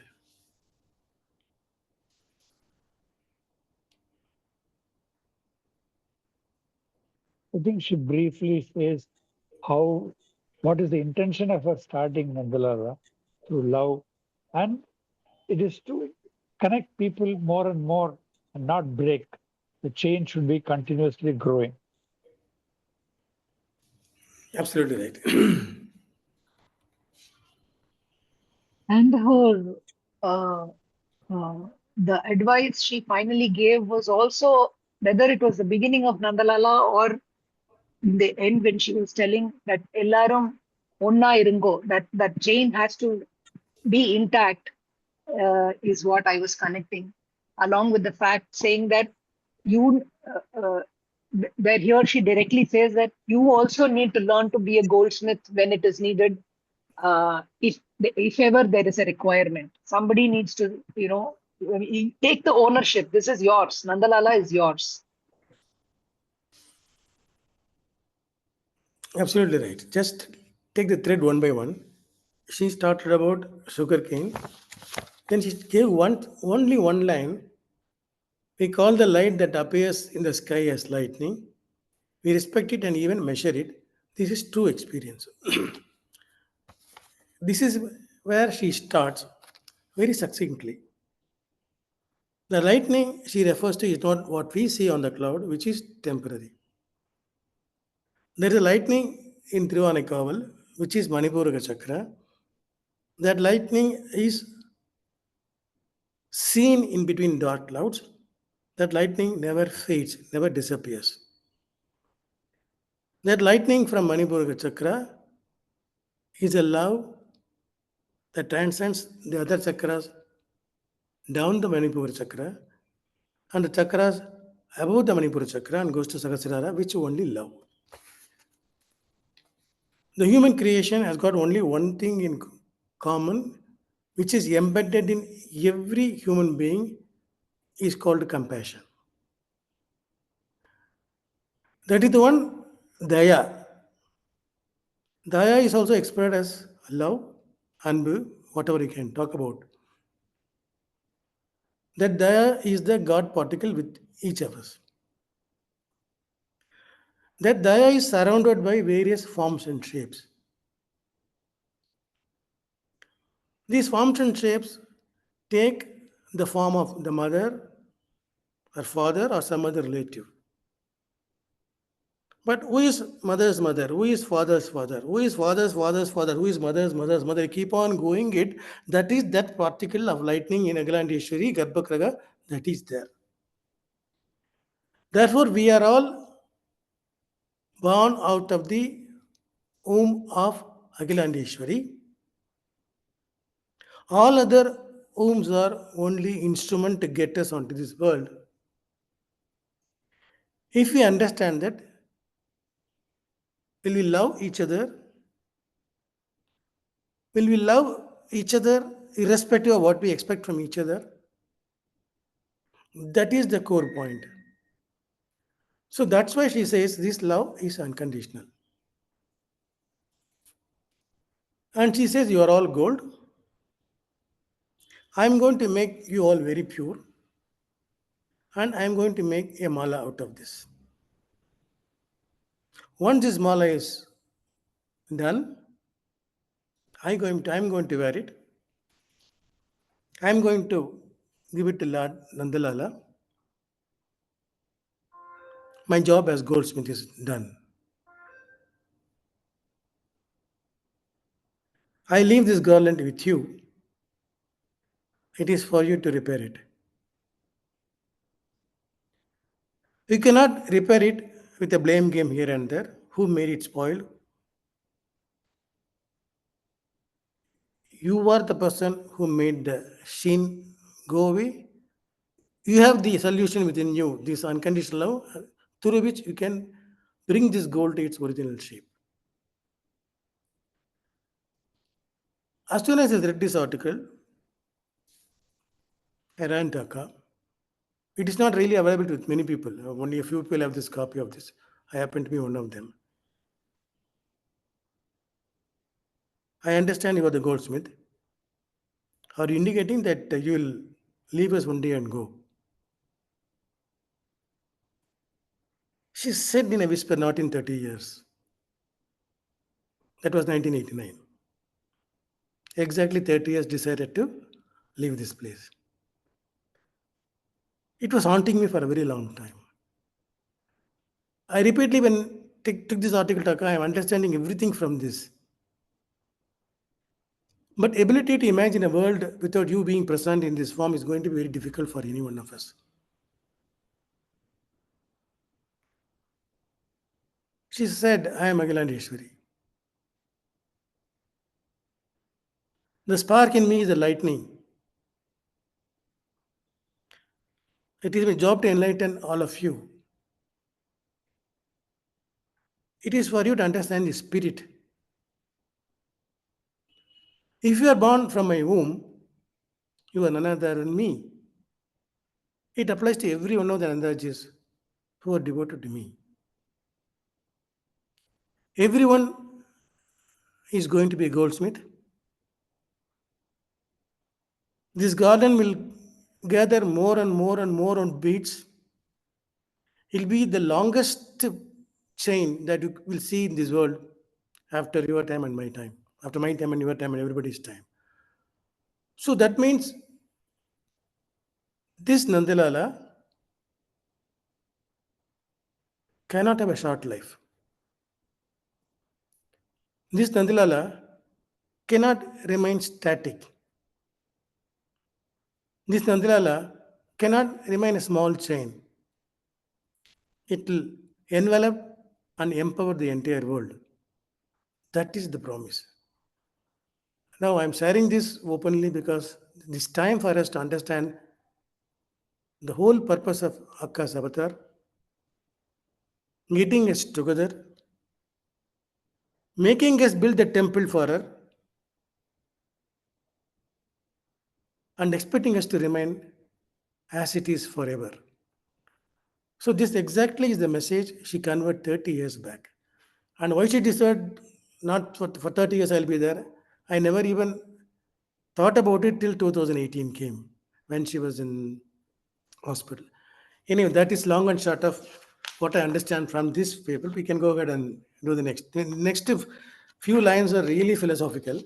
We'll have to read and read and reread it to understand what Akka wants to tell us and how she wants to prepare us.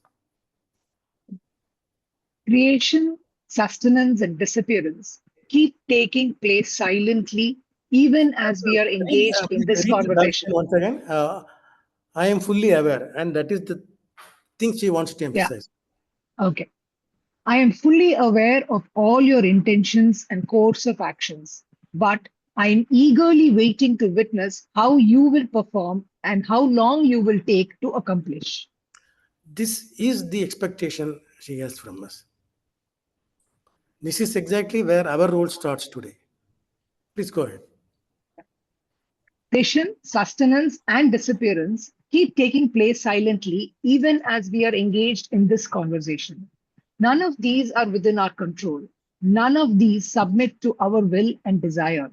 The days we spend on this earth should be meaningful. Being one of the passive passengers is of no use. There is no guarantee that what I could not accomplish today can be postponed to the next day or completed the next day. The next day is not in our hands. We can introspect over the time that is wasted or lost. It may strengthen the belief that the times to come would be used fruitfully. But the moment in hand is all that we own. Within this time that you own, you should bind yourself with love and get mature and filled with wisdom. When we discharge our duties without any attachment to the fruits thereof, we will be hearing a voice repeatedly from within. Please listen to it with undivided attention. The good deeds of ours will benefit our families at some point in time. We may not be alive at that time. That punya will stay as the foundation. Our future generations will enjoy the fruits of it. I reiterate what I have said.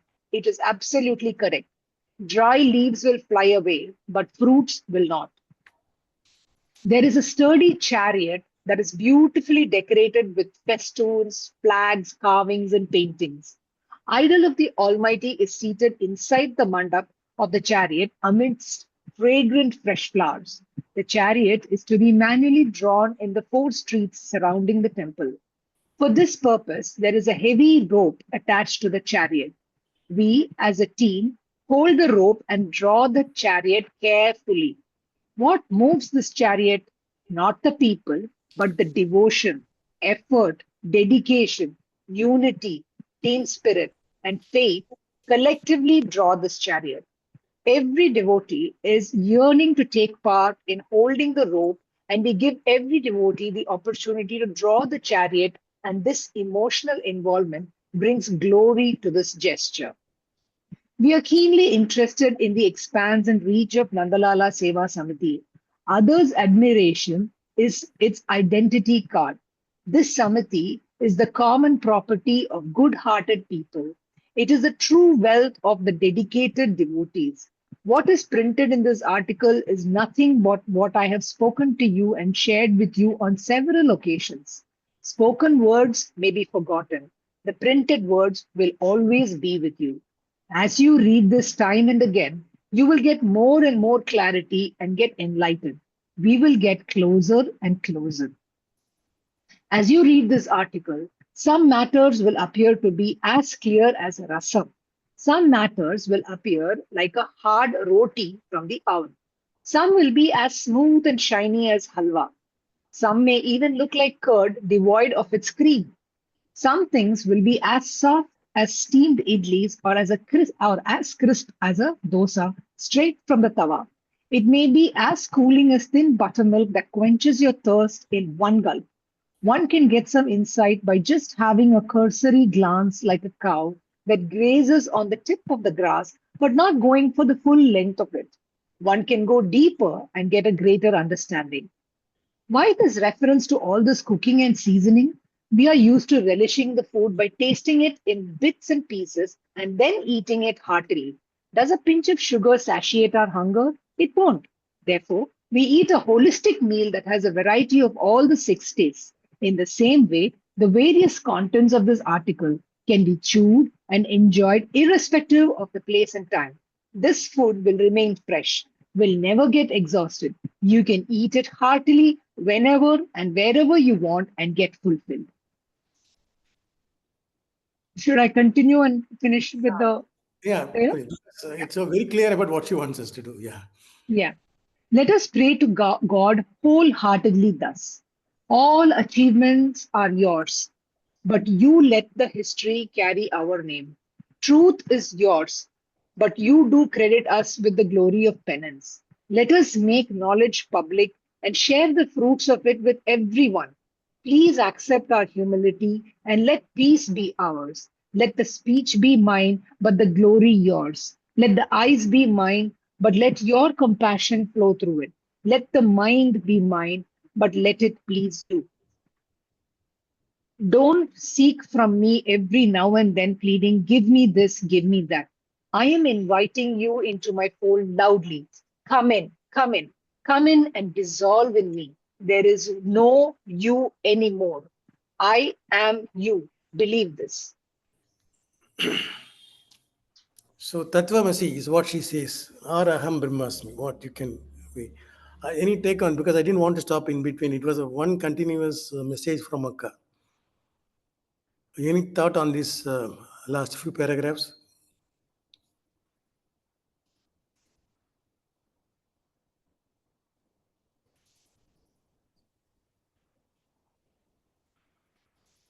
You need to keep reading this again and again to get it into your head. There's so much she's given that we need to read every single word and ingest it. She wrote it in 1988-89. And she said you chew it bit by bit. And after that, she followed with some hundreds of articles, satsangs, everything. But this one particular 6 pages is what is the true Bible. It is not 10 commandments.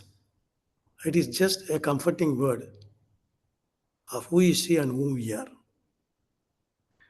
At the same time, we cannot believe that we have become her.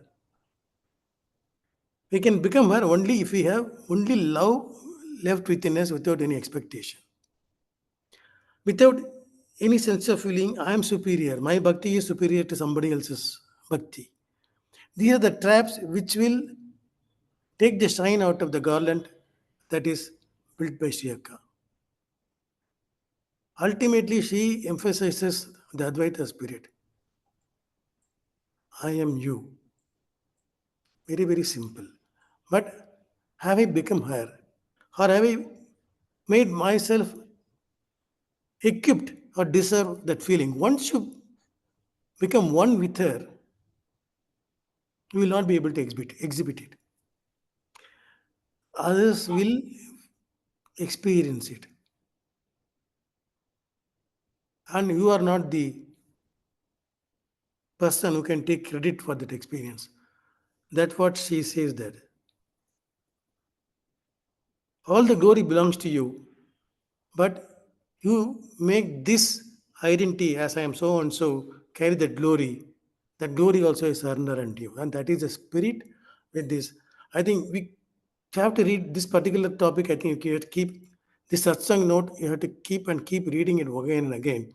If necessary, we can, after 3-4 months, we can once again discuss and we'll get more and more insights because so many people would have read it. And this is not the first time I'm sharing this article. The very first, fifth of satsang, way back in October 2020, this article I shared. After that, I thought 5 years have gone. Time for us to go and restudy that again and again. As I studied this today, as I am talking today, I get more and more meanings. Like all of you will get it. And ultimately, we will live in her shelter. That is the next song. Who is going to read it? Manishya? The meaning of I shall ever live under your shade. Shall I start it? Please, carry on. I was waiting for you. Jai Nandalala. I shall live in her heart as the light of life force, at least for a day. Ever smiling is her glorious face, sparkling rays that arise from her grace. I shall gather them as treasure to save. As she extends her arms to embrace, cuddle will I for a moment to brace. God created me only to be in her service, will live forever trapped in the lap of her love. She has every right over me. She knows this world better than me. Conqueror of all flaws is she. Repository of all glory is she. Following her always shall be me. Dissolving into her marrow shall be me. She showed me all virtues. She taught me to walk them through. Attached to her shall be me. As she invites me to her fold, shall submit me to cross hurdles manifold. She is full of love and compassion, will rein me from drowning in the ocean of desire. She is none other than my mother. I shall call her Amma, louder melting in tears. I shall follow her shadow as she walks me through the years, shall live under her shade forever. This particular song completely take the essence from this particular article of Dissolve in Me. Can I play it through my phone or it is available? I'll try, Mama. Let's see this time. ஒருத்தி மனத்தினில் உயிரின் சுடரென ஒரு நாள் வாழ்ந்திருப்பேன். ஒருத்தி மனத்தினில் உயிரின் சுடரென ஒரு நாள் வாழ்ந்திருப்பேன். அவள் சிரித்த முகத்தினில் சிதறும் மொழியினில் செல்வங்கள் சேர்த்து வைப்பேன். அவள் சிரித்த முகத்தினில் சிதறும்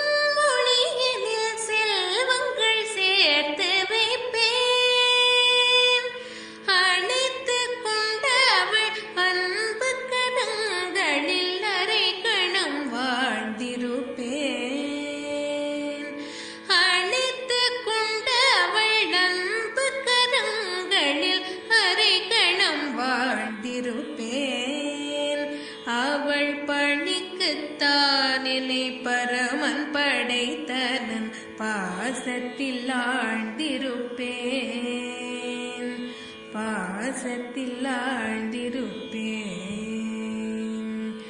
உரிமை கொண்டவள் உலகம் கண்டவள் உனோடு கலந்திருப்பேன். உரிமை கொண்டவள் உலகம் கண்டவள் உனோடு கலந்திருப்பேன். அவள் பெருமை கொண்டவள் பிழைகள் வென்றவள் பின்னோடு தொடர்ந்திருப்பேன். பழக்கம் தந்தவள் ஒழுக்கம் தந்தவள் பற்றோடு வாழ்ந்திருப்பேன். பழக்கம் தந்தவள் ஒழுக்கம் தந்தவள் பற்றோடு வாழ்ந்திருப்பேன். அவள் அழைப்பை தொடர்ந்து நான் அடங்கி சென்றுமே அல்லல் கடந்திருப்பேன். அடக்க தெரிந்தவள் ஆசி நிறைந்தவள் அம்மாவென்றே அழைப்பேன். அடக்க தெரிந்தவள் ஆசி நிறைந்தவள் அம்மாவென்றே அழைப்பேன். அவள் நடக்கும் பொழுது பின்தொடரும் நிழலிலே நான் என்றும் வாழ்ந்திருப்பேன், நான் என்றும் வாழ்ந்திருப்பேன்.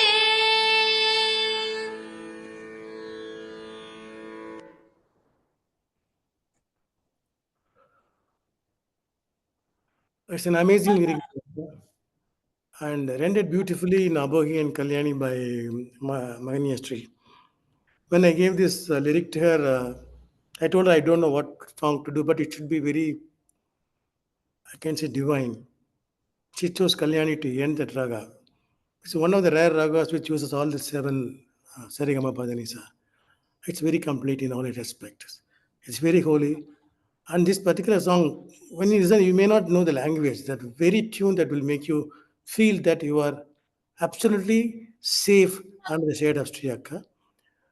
We'll conclude the Viniti Padikam and mix maybe probably on the Guru Purnima day.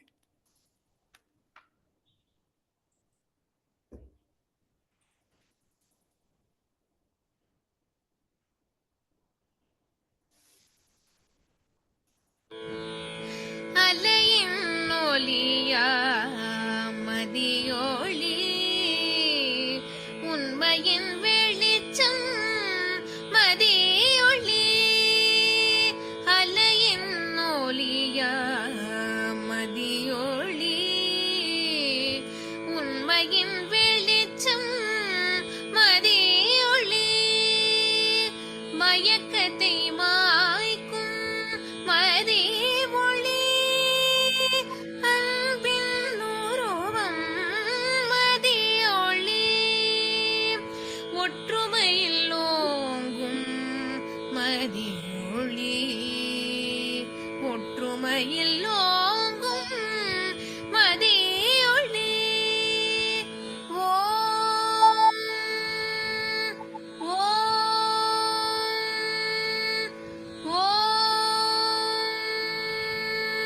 மதியொளியை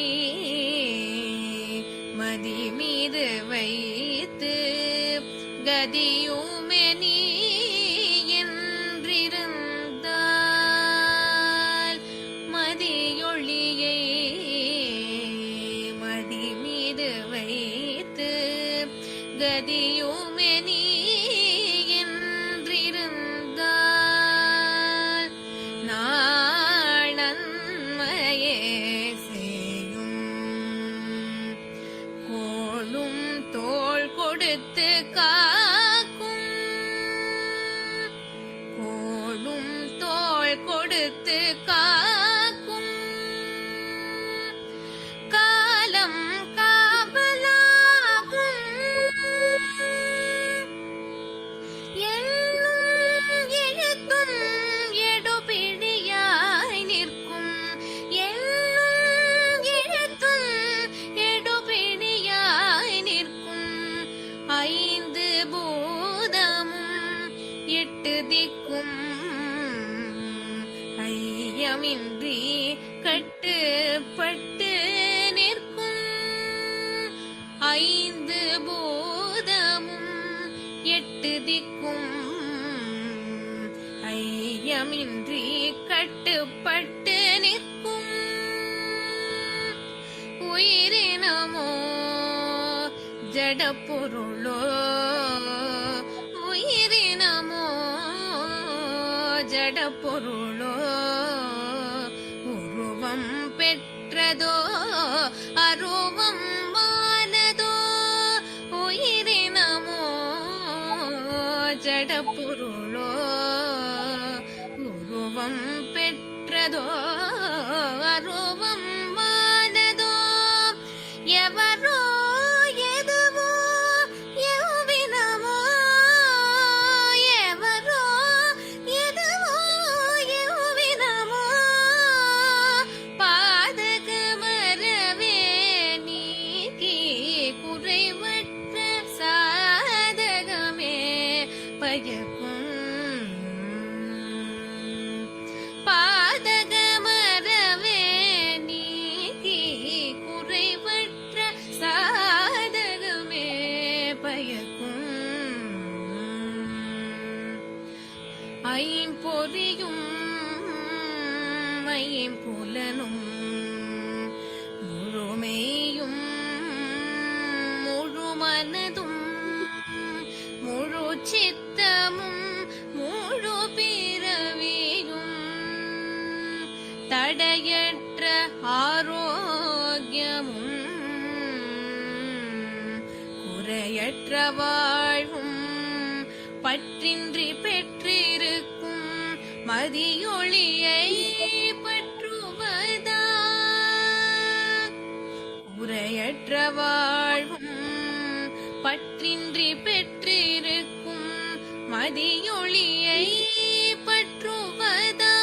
பற்றுவதால் மூவுலகும் முச்சக்தியும் முழுதும் தன்னில் அடக்கிய மதியொளி அருட்பதிகம் மூவுலகும் முச்சக்தியும் முழுதும் தன்னில் அடக்கிய மதியொளி அருட்பதிகம் இதை முக்காலமுமே தியானிப்பவர்க்கு எக்காலமுமே பயமின்றி ஜெயமேயாம் பயமின்றி ஜெயமேயாம் முன்வினை பின்வினையாவும்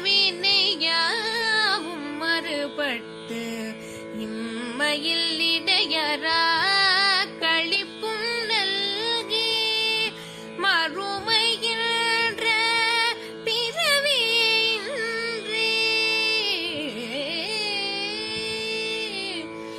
மறுமைகின்ற பிறவியின்றி அவள் பாதம் உறுதி சித்திக்குமேயாம்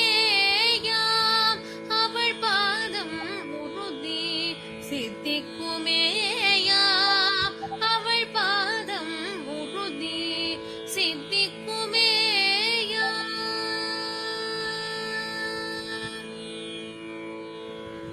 ஓம் மதியொளியை வித்மஹே ஆத்மபலாயை தீமஹி சங்கர் நீங்க கம்ப்ளீட் பண்ணுங்க ஒரு ரெண்டு லைன்ஸ் தன்னோதயாத் ஓம் சரஸ்வத்யை ச வித்மஹே மதிஜ்வாலாயை தீமஹி தன்ன Siva பிரச்சோதயாத்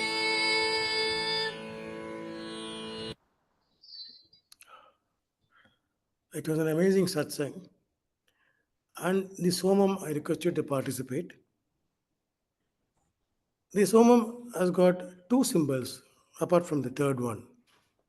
The two symbols are, one is Sulam, which is common to Pratingara as well as Kalabhairava and Shiva, and a veil which came out of Shakti and given to Lord Muruga.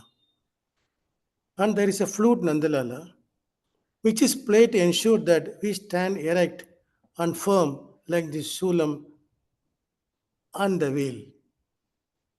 So from next Satsanga onwards, the message I believe is that we should stand rooted. We should get up from desolation, stand up and get rooted in Dharma.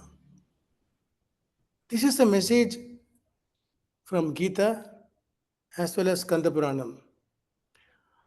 And to make this strong, Akka has written a beautiful book, Nindri Nilai Peruga, Stand Up and Get Rooted.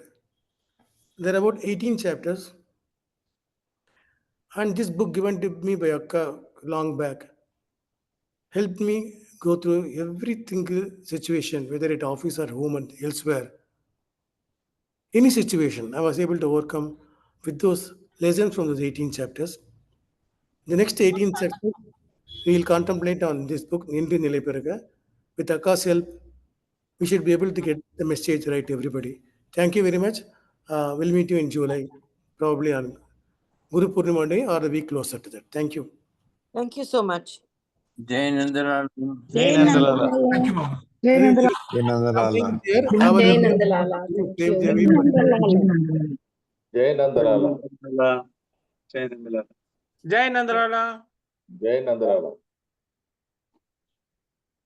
Jai Nandalala. Jai Nandalala. Jai Nandalala. Nandalala.